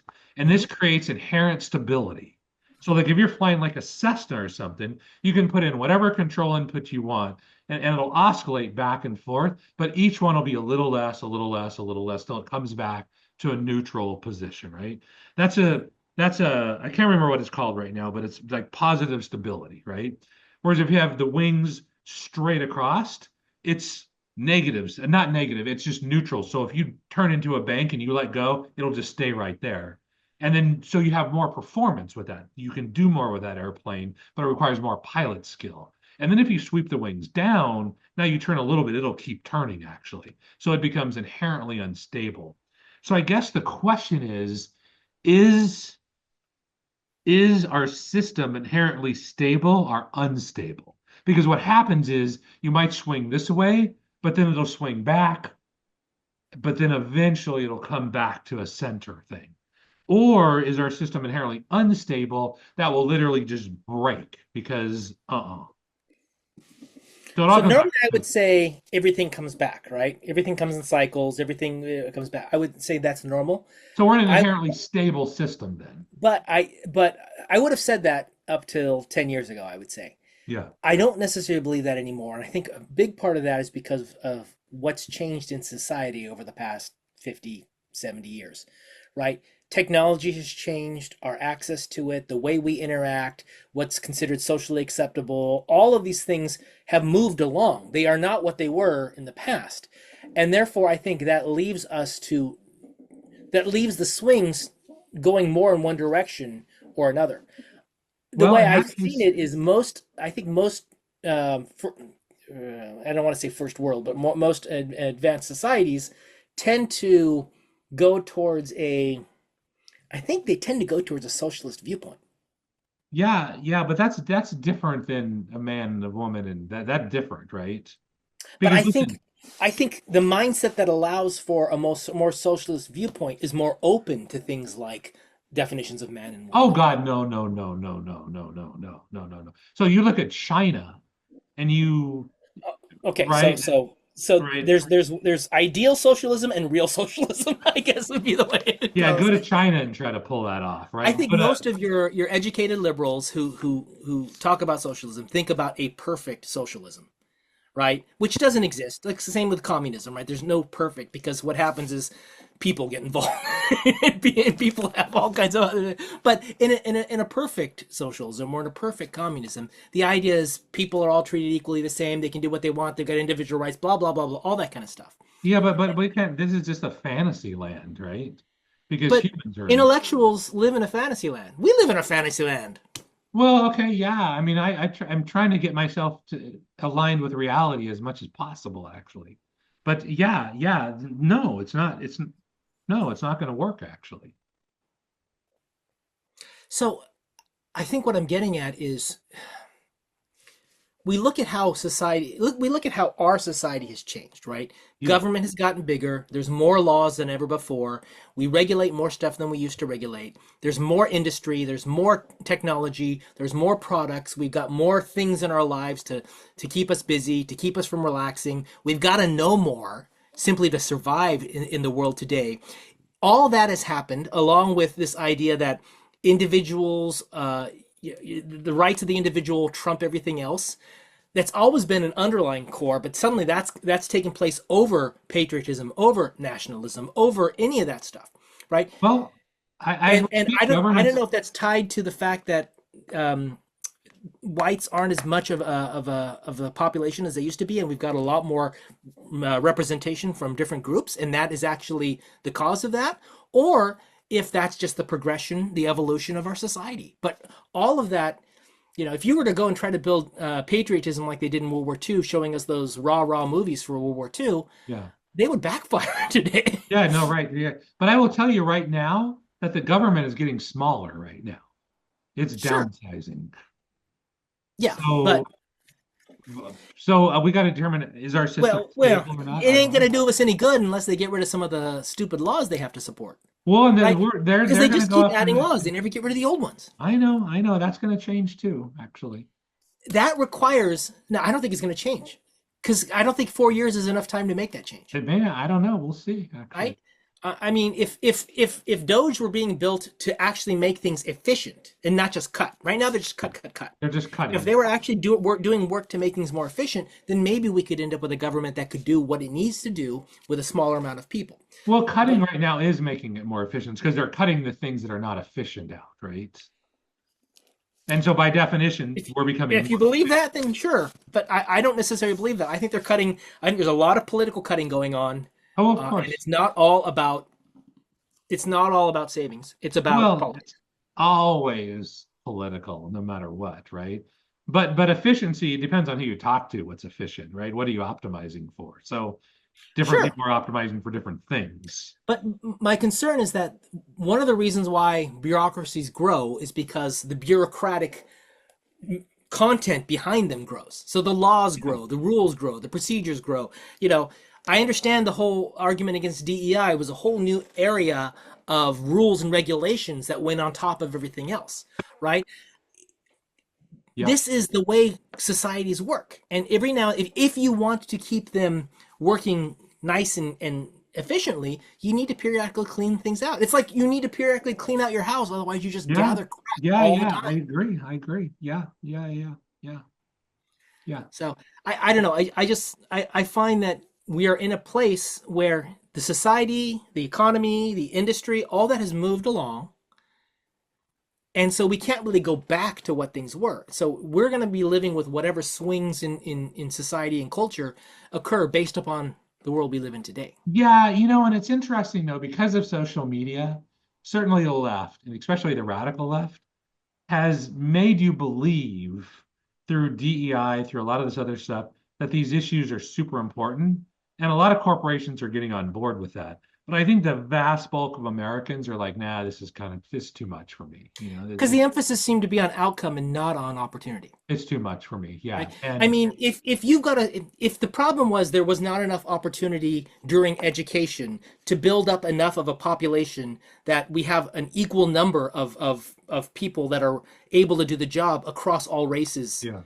then when you go to hire, you're going to have a problem because certain races are represented at different levels because their educational level varies, Yeah, right? right, right. So if you look at the population percentage of race versus the educated percentage of race, Yeah. it's not going to be the same. And that's where the problem is that the opportunity to get into that pool of people to get hired wasn't there. Well, and here's interesting because I know Musk is pushing H-1 visas, right? He's going to want to bring a lot of people in, a lot of very smart, educated people, actually. Hmm.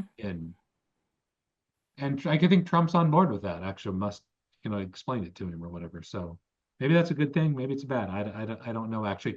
But let me kind of pivot to another thing because I'm kind of getting bored with this conversation. Um, so in the Republic. The book Republic, written 2,000 years ago by Plato, actually. Yep. He goes over all these problems, every single problem.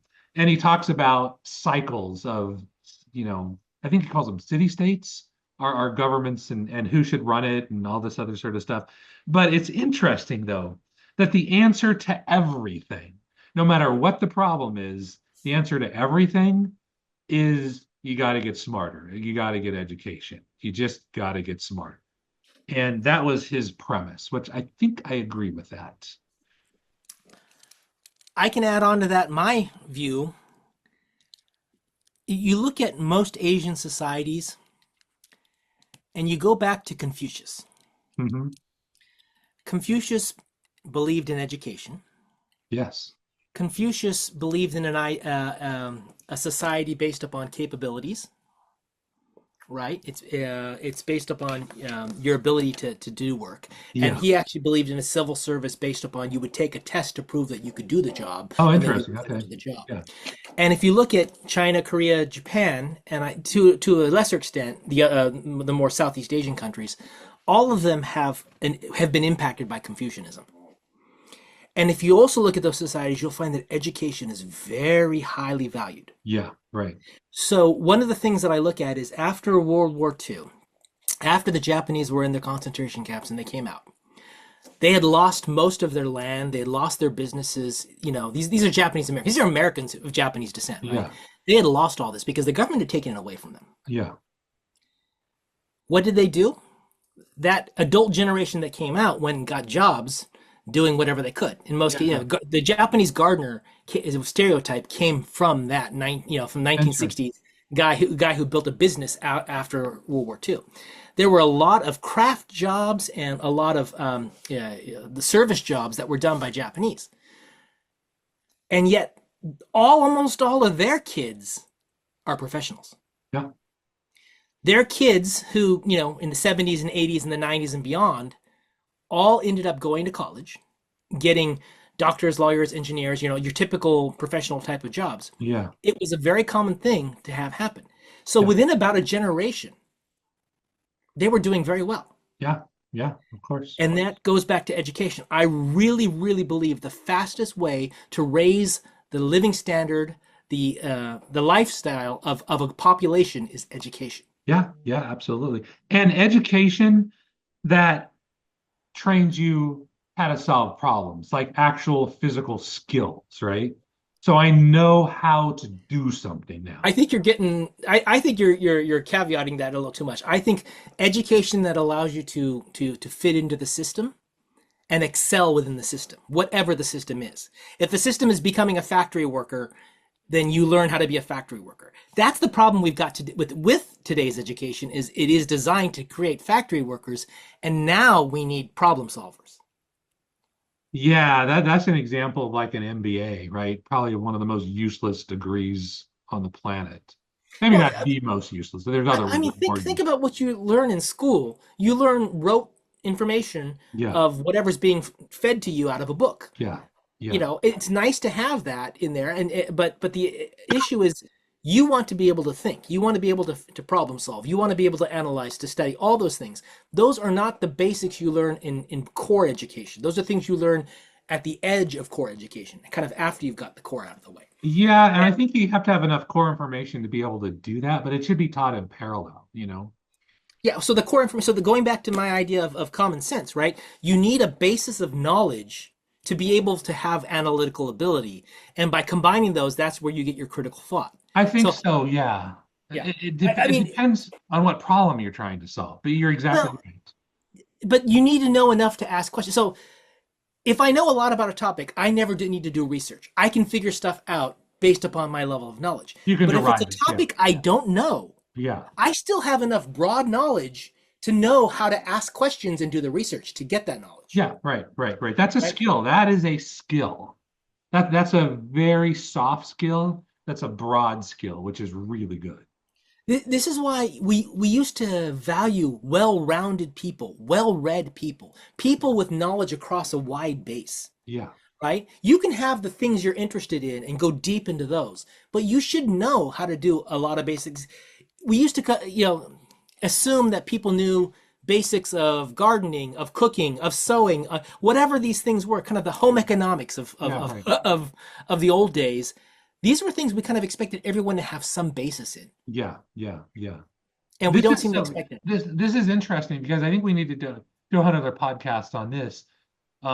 What's so based upon your environment, you need to tailor your set of skills to that environment if you want to be valuable.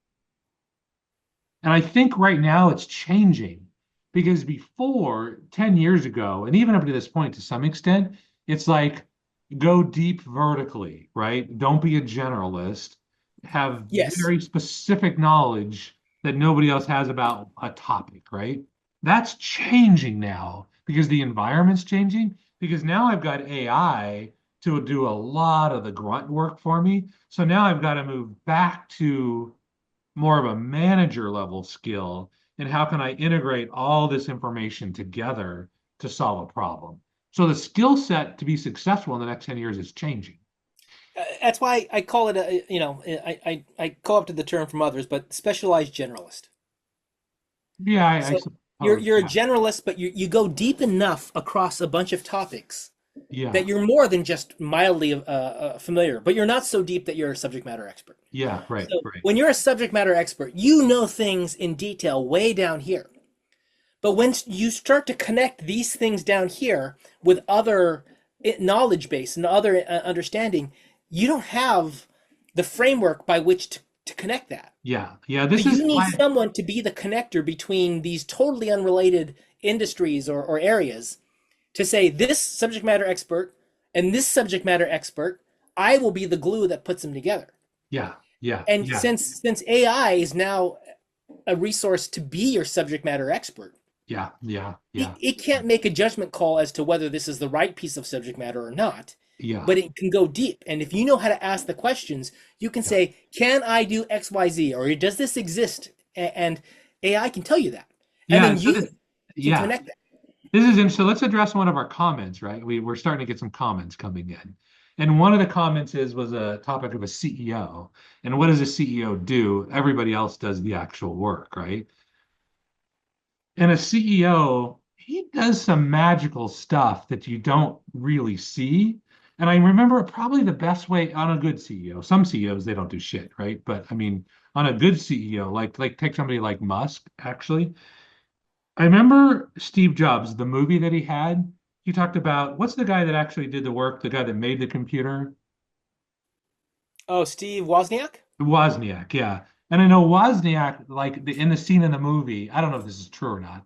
He was talking to Steve Jobs. He's like, listen, I'm the guy who did the work. I'm the guy who actually made the computer. Why are you worth more than me? Something like that, right?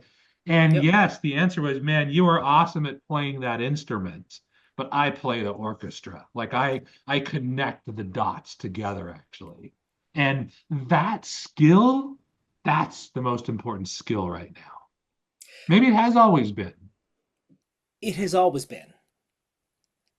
And I think it's a soft skill, and so it gets It's underrated. soft. Soft skills Yes. tend to get underrated because everyone has them to an extent, Yes, right. right? I've seen this. Project management isn't what I'd call a soft skill, but it kind of is as well. Yeah. What I see quite often is companies assume project management can be done by anybody. Yeah. And it sort of can, right? If you're going to go and put together a piece of IKEA furniture, you got the instructions, you got the tools, you can figure out how to do it. It's a Yeah. mini project. Yeah, I right. open the box, I put out the things, I put them together, blah, blah, blah, right? That's a project. It's a little tiny one, but it's Yeah. a project. So Of course. you've got project management skills. Of course, But yeah. then you extrapolate and you scale that up to $100 million project where you've Yeah. got 500 people involved and working on it. Yeah. That's that's the same skills in principle, but not in implementation. No, it's a And that's very one thing different that set so of many people skills. don't see is that's a skill that That's a actually skill. does have value. And finding the person who's 1% better until you're at the top, 98 percentile, 99th percentile, Yeah. that is a rare thing to have. And But someone who's good at that. that's why Musk is very rare, actually, because I know I watched on the Joe Rogan show, there was a guy talking about he worked for Musk. And he was saying Musk was so amazing. And he goes, he didn't do it with me, but he did with a bunch of people. Is like, no matter what the subject was, I could go talk to him and he could talk specifically about that problem at a deep level, actually. Maybe not knowing everything about it, but knowing enough to ask the real questions, right, to move things forward. But to me, that's what I mean by specialized generalist. That is Yeah, yeah, somebody who can talk across topics, can talk across functions in a company, can talk across whatever, and can go deep enough that they can go below the average person and yeah. talk to the expert at nearly their level. At And nearly, then of course not the the same thing. Yeah, the backup skill is not only can they talk down to that level of expertise, they can talk back up to the level yeah, of amateur or whatever you want to call it, the person who yeah. doesn't. And they can connect the dots. They can see a picture that nobody else can see because they're like, okay, I got Well, to do this, I got to you put this. remember in the old days we said you have to see the big picture. Yes, right, That is the exactly. big picture. It's the That is the person who big can picture. see across these different functions and Yeah, put together a jigsaw puzzle of all of this.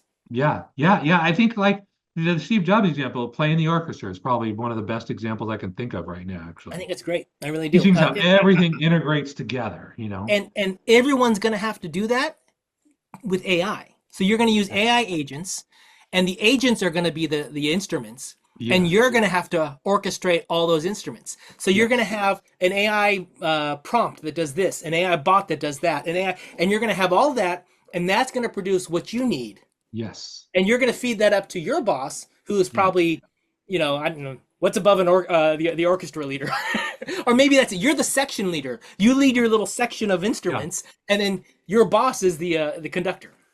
That's the skill. And so I think it combines, and we should really work through in our Google document, like what are the most important skills? Certainly AI, certainly being empathetic, listening to people, motivating people. So I'm watching this show. I can't remember what it's called right now. From. It's really good. I don't know if you've seen it or not, but it's basically where they have these monsters and people go to this other place and it's super cool. And I can't explain it, right? Because it's kind of freaky. You got to just watch it. But one thing I see in there is I see leadership. This is really talking about leadership because everybody has their own fears. They want to do their own thing, but there's a handful of leaders in there, and I just got what leadership was when I watched this. is everybody was moving in their own direction, just randomly all this energy. And what the leader does is he takes and puts everybody together, or at least a group of people together, with enough focus over a long enough period of time that can actually get something done. And it's a fascinating thing. And if you're not a leader, if you don't see that, you're like, what's your value? We're doing all the work. And I'm like, yeah, but I'm telling you what to do. Well, and if you're a really good leader, you're not telling them what to do. Yeah, exactly. You're telling them where we're going, and they figure out what to do. Yes, at the highest level of Right? leadership. That's Right. the whole. That's why we say vision, visionary leaders, vision, vision, vision. And there's leaders who just tell you what to do. I don't consider them leaders. I consider them bosses. That's a different thing. Yeah, but they're A still very leader is valuable. someone who can give you a vision, can give Yes. you the principles, the values, the beliefs that we're going to follow along the way that help you make that decision. Yeah, right. And but okay, that is the highest level of leadership, actually. It does require that your people understand the vision and that you've trained them. They have technical competency to go do that, actually. That's required. Otherwise, it breaks. Well, it also requires trust in the people to do the job, Yes, and it right. requires a belief structure within the organization, a culture within the organization that everyone understands, so no one makes a decision that goes against the culture or goes against the alignment. So Yeah, if we're that's what I aligned said. this way, if we value, we always give, we always protect the customer. We don't take advantage of the Yeah. customer. And someone's making a decision that takes an advantage of a customer, that doesn't fit in with the corporate Yeah, they value. have to understand Yeah. organizational clarity. They have to understand like we're going over that direction, actually. Yes. Yes. How you And do we're going in that, that that's a direction, and this is how these are the constraints of how we get there. yeah, right, right, exactly. Yeah, yeah. Yeah, that's the highest level. So I think now moving forward, we have to have that skill because now instead of people we're having to develop, now we use AI bots to do that stuff. They're basically so we can be a one-man show kind of. I don't think we can, and I'll tell you why. Okay. Because you're going to bring your thinking, your values, your goals, your alignment to that. So you're Yeah. going to align all that to you. But how do we know that you're aligned correctly? You need other people to build an alignment as a group. Oh no, no, no, Now, no, this is why I say this. So no, no, systems no. thinking or systems is this idea that you have different systems that are out there, usually represented by different groups, Yeah. and they each operate under their own rules, their own indicators, key indicators, their own processes, their own beliefs and Yes, values, yes, their yes, own yes. individual goals. Like Yeah. different departments have different goals. The sales Yes. department has one goal, the operations department has another goal, the HR department has another goal, Yeah. and they aren't aligned usually. So getting a department to do work on a project that is not within their goal set is almost impossible to do because they don't see the value in it. And so building that alignment is actually what we're talking about here. When we talk about vision, when we talk about all that stuff, you're actually building an aligned value system, an aligned set of goals, an aligned end station that you're trying to get to amongst all these different See, viewpoints. that's outdated thinking. That's not required anymore, actually. It is. It's the only thing that's required. No, no, no, It's no, the no, no, only no. thing Here, that's let me required. let me tell you why. Let me show you the errors of your ways, actually. Is that's fine when you're dealing with people, but when you deal with AI bots, they just do what you tell them to do. So you don't need to do all that work anymore. You're assuming that you are the one who knows what needs to do happen, though. You're assuming that what you're saying is right. But I'm saying there's a boss above you and a boss. Unless you are the top boss, you've got to get alignment with everyone underneath you. What happens if you've got 10 people working for you and three of them have the wrong viewpoint of where they're going? They can have all the AI bots in the world. Their AI bots are aligned with their viewpoint of how we need to go. Yeah, but see, here's So, the thing, Chris, is that I'm just a one-man band. I'm a generalist now, actually. I'm the CEO running a bunch of bots, telling them what to do. That's why, because so much of the CEO stuff is just getting the person to see the vision that I can see. That's more than half the work, so maybe 90% of it. there's a fundamental issue I have with what you're saying. You're saying that one individual's view, one individual's goal, one individual's vision overrides the value of a group of people who come together and form something. Oh, for And God's sake, yes, absolutely. I think one person's view is the way we go down the path to hell.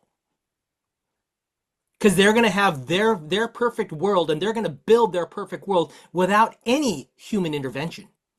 Oh, no, no, no, no, no, no, no, no, no. Okay, hang on. Let me maybe clarify a little bit. So my customers drive me, but there's ways to measure what customers want and what they don't want actually. So I'm always in service to my customer, or actually, and I define a customer as one who gives me money, right? In Okay. exchange for some value actually. So I still have to listen to them, but I can be a great data scientist. I don't need to actually listen to them. I can just have AI analyze their concepts and start saying, these are the top three things that people want. And then I derive AI and say, now AI, go deliver that result, actually. I think I think you're right in the fact you got to be a generalist, but I don't think you realize how important that's going to be. No, I think it's exceedingly important, but I think to assume that you can cut out people and be the only human involved in a process No, no, is I talk is about is customers as well. You got to listen to your customers. I still think that's not going to work. Yeah, see, I'm pretty sure that's the right answer moving forward. You're going to filter it through what you understand. You're limited by your own filters. You need others to give you different ideas. Yeah, but Without AI them, does that. That's what we did with it. You look at our podcast. We summarized 9 episodes and it said, this is what you guys are talking do about. you really think that AI is going to be able to mimic what you do in your conversation? Oh, absolutely. 10 No, times better. no. Okay, okay, okay. So you, It will come up with some stuff that will amaze you. Yes. It will come up with stuff that seems like it's coming from you, but it's not coming from you. but now that's true. What you're saying is true right now, this second. In a year or 2 years from now, that won't be true anymore. A will be able to exceed my ability. I think the problem that I have with it is once it exceeds your ability, you lose all chance of being able to find the errors in its logic. You lose the ability because its logic has now gone beyond what you can do. So it any inherent errors or problems in the way it works, you're not going to be able to find anymore. Right now, you can find them because you know the way the mind works and the way things flow. You can find out when you can find errors in AI all the time. At some Yeah, point, yeah. it gets to the point where you can't find those errors anymore. And I think the only way you catch them is by having more people involved. Oh, no, no, no, no, no, no. What you do is by running a series of tests, actually, to see if I get my desired result or not. So, for instance, like in copywriting or in sales or marketing, actually, we run a marketing campaign and we explicitly know who we're trying to sell to or who we're trying to influence. We can practically real time, track behavior based upon what they click on or what they do actually. And so AI is going to be able to real time make changes and observe and optimize the solution based upon feedback. And so even though I may not understand the exact process, I know that's what I want to do, and I can tell AI to go do that. There's no creativity in that. Who cares? I can But go that's pick the whole them. purpose of that. That's the whole human mind is our ability to create. You're taking AI is going to base everything off what it knows and the information you feed it. Yeah, right. Where's the creativity to come up with the aha, oh, this is how we're going to change our marketing scheme to hit more people. This is what we're instead of just saying, here's an input, this new TV show is popular, let's incorporate that into our marketing scheme. Well, that's assuming that you think creativity is that important. I don't think so. I think you're deluding yourself. What was the basis of the show again? Logic and critical thinking, thinking clearly. Creativity, I think, was a part of it as well. That's a part of it, actually, and it's required right now. And in America, we think, oh, you got to be creative, the individual or whatever. But I'm talking about as a pure engineer, I just want to solve a problem. It's like, yeah, it's fun. You get pleasure if you can be creative, but it's not required by any means. I fundamentally disagree. I think the Ah, this creativity sounds like another podcast episode. We should debate this. this is what makes the future possible by humans. I Hmm. I see a world without creativity as a one that will get refined, will get better, will get more efficient, but that's not the same as changing. Well, That's not that's an change. emotional Getting better is response. not the same as change. That's emotional. You're holding on to an old belief that maybe you have to let go of. Which belief is that? That creativity is a really important thing. Yeah, that's a belief. Yeah, that's a belief. And I think without creativity, we wouldn't be where we are today. No, of course not. No, no, no, no, of course. But what I'm saying though is we're only so creative and we're not that smart. It's like I think when we create something, we think it's probably better than what it actually is. So if I have a tool now that's smarter than I am, right? This could be a real tipping point, actually. So I'm going to be able to utilize that tool for a while until it gets so smart that it just replaces me, which very Hmm. likely will happen, actually. But I think though, I think we have a window. We have a window of opportunity over the next 3 to 5 years to get as good at understanding AI as possible, getting good at data. I think that's who's going to win. And I suppose you can say that as being creative. Okay, fine. I just maybe see things that other people don't see, or I'm not so tied emotionally to the outcome that I'm like more important than I actually am, you know? So, yeah, in my mind, I think there's a societal value in creativity, in in how humanity brings creativity to everything we do. Tremendous amount. Yeah, but it's like the value of that is when I gotta okay, let me rephrase it this way, right? Let's say I'm in a war. And we both have Glock 19s, right? And we're 300 yards away. We got to be creative and we got to be strategic, and it's a fun game to play, right? And so now, if I got better technology than you do, if I got the Starship Enterprise, I'll just locate the guy and just kill him. I don't need to be creative at all. Like I got technology and machines that are I just got a bigger stick than you got. So I don't need Mhm. to be creative.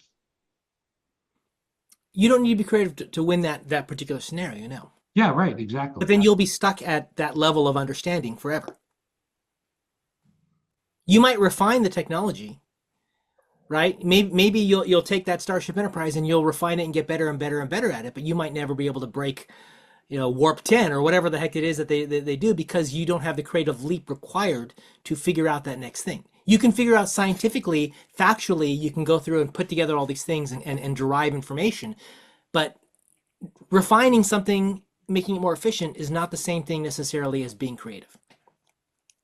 Yeah, I think you put way too much value on. I think you've lived in America too long. You put way too much emphasis on being creative. It's not that important now. I'm Not talking when I about got better tools. I'm looking at the human race. I'm not looking at an individual human. Okay, yeah, now I'm talking about an individual I human. don't care about the individual human. We're all going to die. Well, At yeah, the end of the but I day, want to I die care about the human rich. race. Yeah, I want to die rich. I want to provide more value to other humans so they'll give And me I money. want the human race to continue to exist. Well, okay, that's beyond the scope of what that's a job for Musk, right?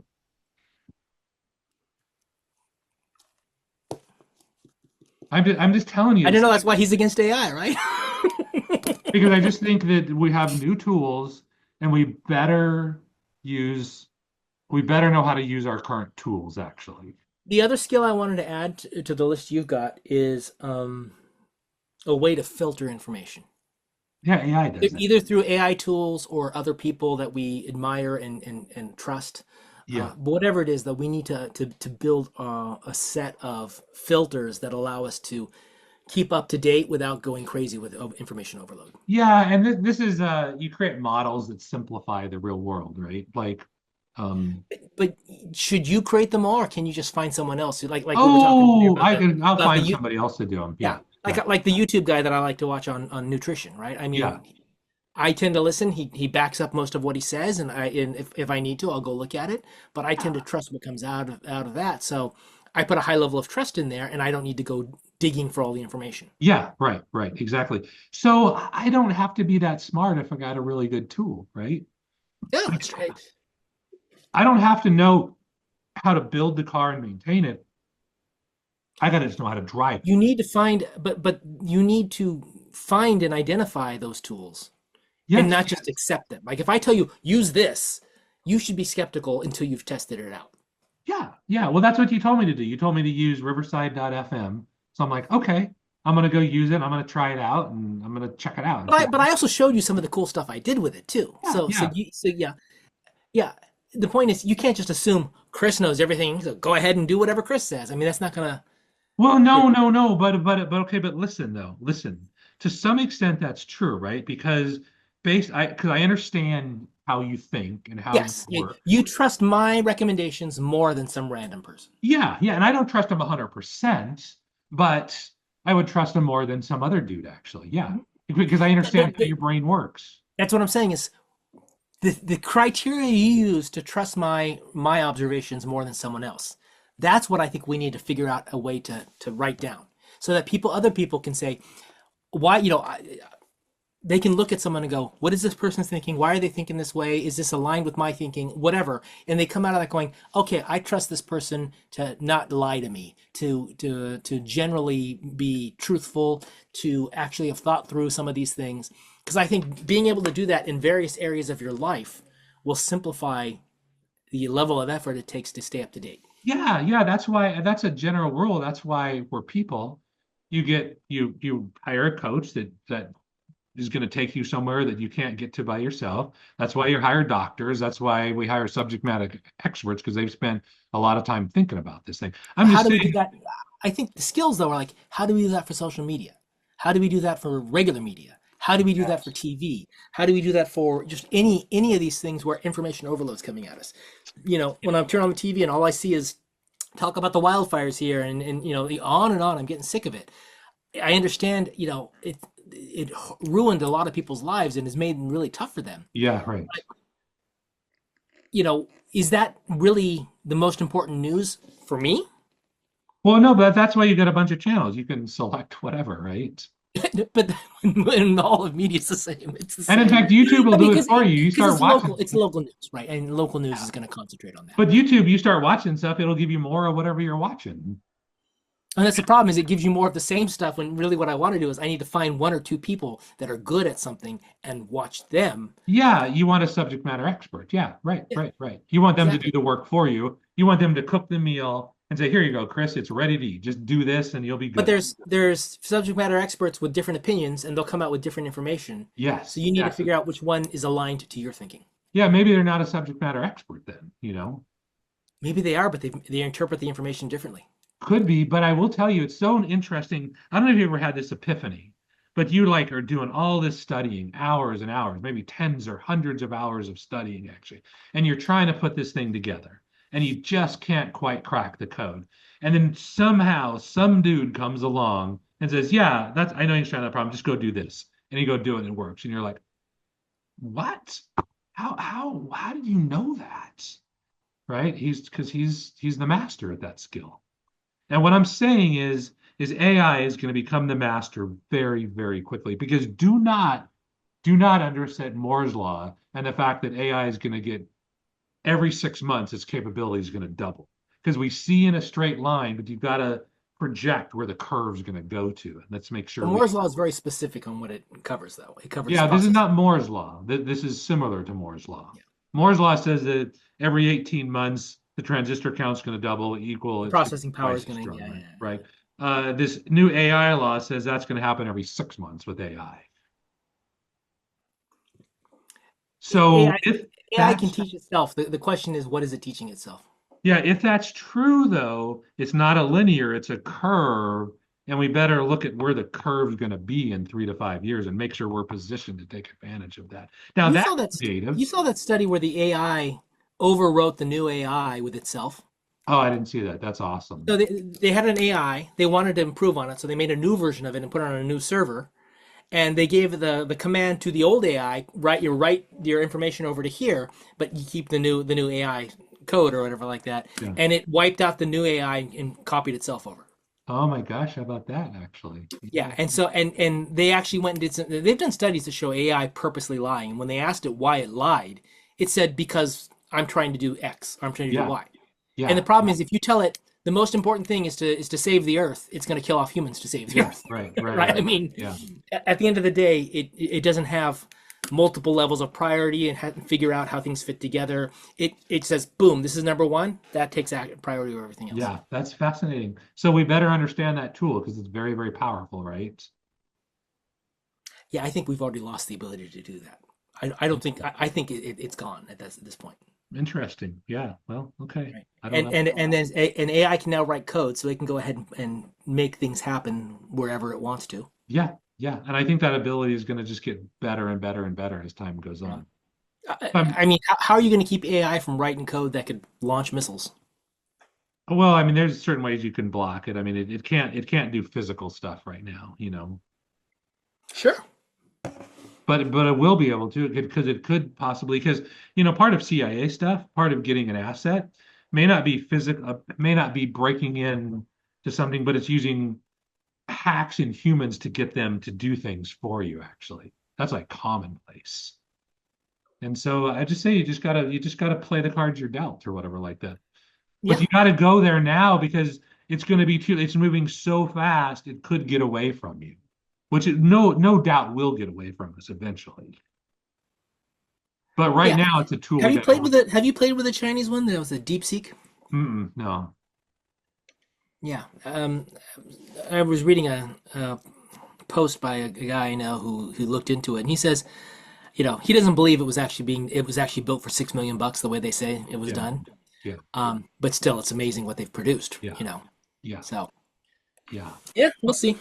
So, anyways, yeah, we gotta just stay on top of this stuff, Chris, because I think if we gotta, I think we're at a transition where everybody's riding horses and they got this car thing, and we gotta start using cars instead. It's like Horses still exist, I know horses still exist, but I don't see many people riding them around just on TV shows.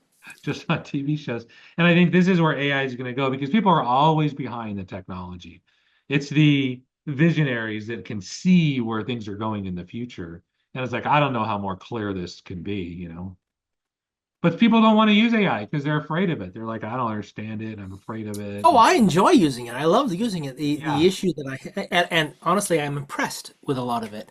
yeah, Um, and I have a hard time understanding how, like, when you use one of those tools that says, this was written by AI, you get yeah. those tools that you can use, how it can tell something was written by AI versus me. I've written stuff and it says this was written by AI. I go, no, it's written by me. Interesting. Right? Yeah. So I'm wondering how it figures that out.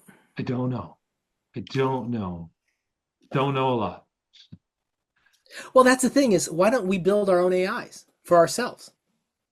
You and I have what, 18 hours of recorded video on this Yeah, now. If we were to upload this into an AI and take all of our writings and all of our emails and everything we've ever done yeah. and dump it into an AI, feed it our voice and say, okay, be me. Maybe that's next year. That's because right now I don't think it's good enough. People can still see it, but I don't know how long that's going to happen. So Scott, that'll be the ultimate. Not only will you be running AI, you'll be running AIs of yourself. Yeah, yeah, So I'm smart. I'm gonna have just copy myself 15 times, and I'm gonna have my AI do all of the work that needs to get done. yeah. And in fact, I've already thought. I think I'm going to do that actually. So you sent me a script for the intro, right? Yep. And I know I saw something in Riverside.fm where it can like use your voice to read things. So Yeah. I was going to figure out. So instead of like getting the microphone out and doing the recording and doing the editing like old school would be, I'm thinking, I wonder if AI could make this nice little intro. And I was thinking what we could do, or what I could do, is like each script would be some of it would be read by you, some of it would be read by me. So it's sort of this combo little intro thing Yeah. that'd be kind of cool. Well, And I'm the just, other thing is, I told you I took the first 6 episodes and I popped them into Notebook LM, and yeah, I've actually had conversations with Notebook LM asking about us and what we think and the like, and it's a very interesting one. You could take that script that I wrote, pop it in there, and say, update this to be better based upon yeah, our podcast, yeah. and see what comes out. Yeah, yeah. I plan on doing that just as a thing, and then I can maybe say, okay, now make me using this text and using our logo, make me a little video intro that's 10 seconds long or something. Do you have access to this Notebook LM notebook that I made? I don't know which one. You got to share it with me if I don't. I have one. Yeah. Okay. Text me your. You have a Gmail account, right? I don't know if I I have don't know one. if it'll work without a Gmail account. Let me try it. You shared something with me before. That was other stuff that when I was playing around earlier. Okay, I have now made you a an editor of this. So go ahead and it's sent to you. So give it a try. This Okay. has the first six in there, Okay. and I was using it earlier. I've told you I was using it earlier to make product descriptions for products Yeah. based Yeah. upon our thing. So yeah, play with it and see. You could load the three most recent podcasts in there as well, Awesome. and see what happens. I mean, honestly, it's impressive. It'll give us some insight into that we may not have. Yeah, that's pretty cool. All right, Chris, I think this is a good time to end this podcast. Yep. So I am going to stop the recording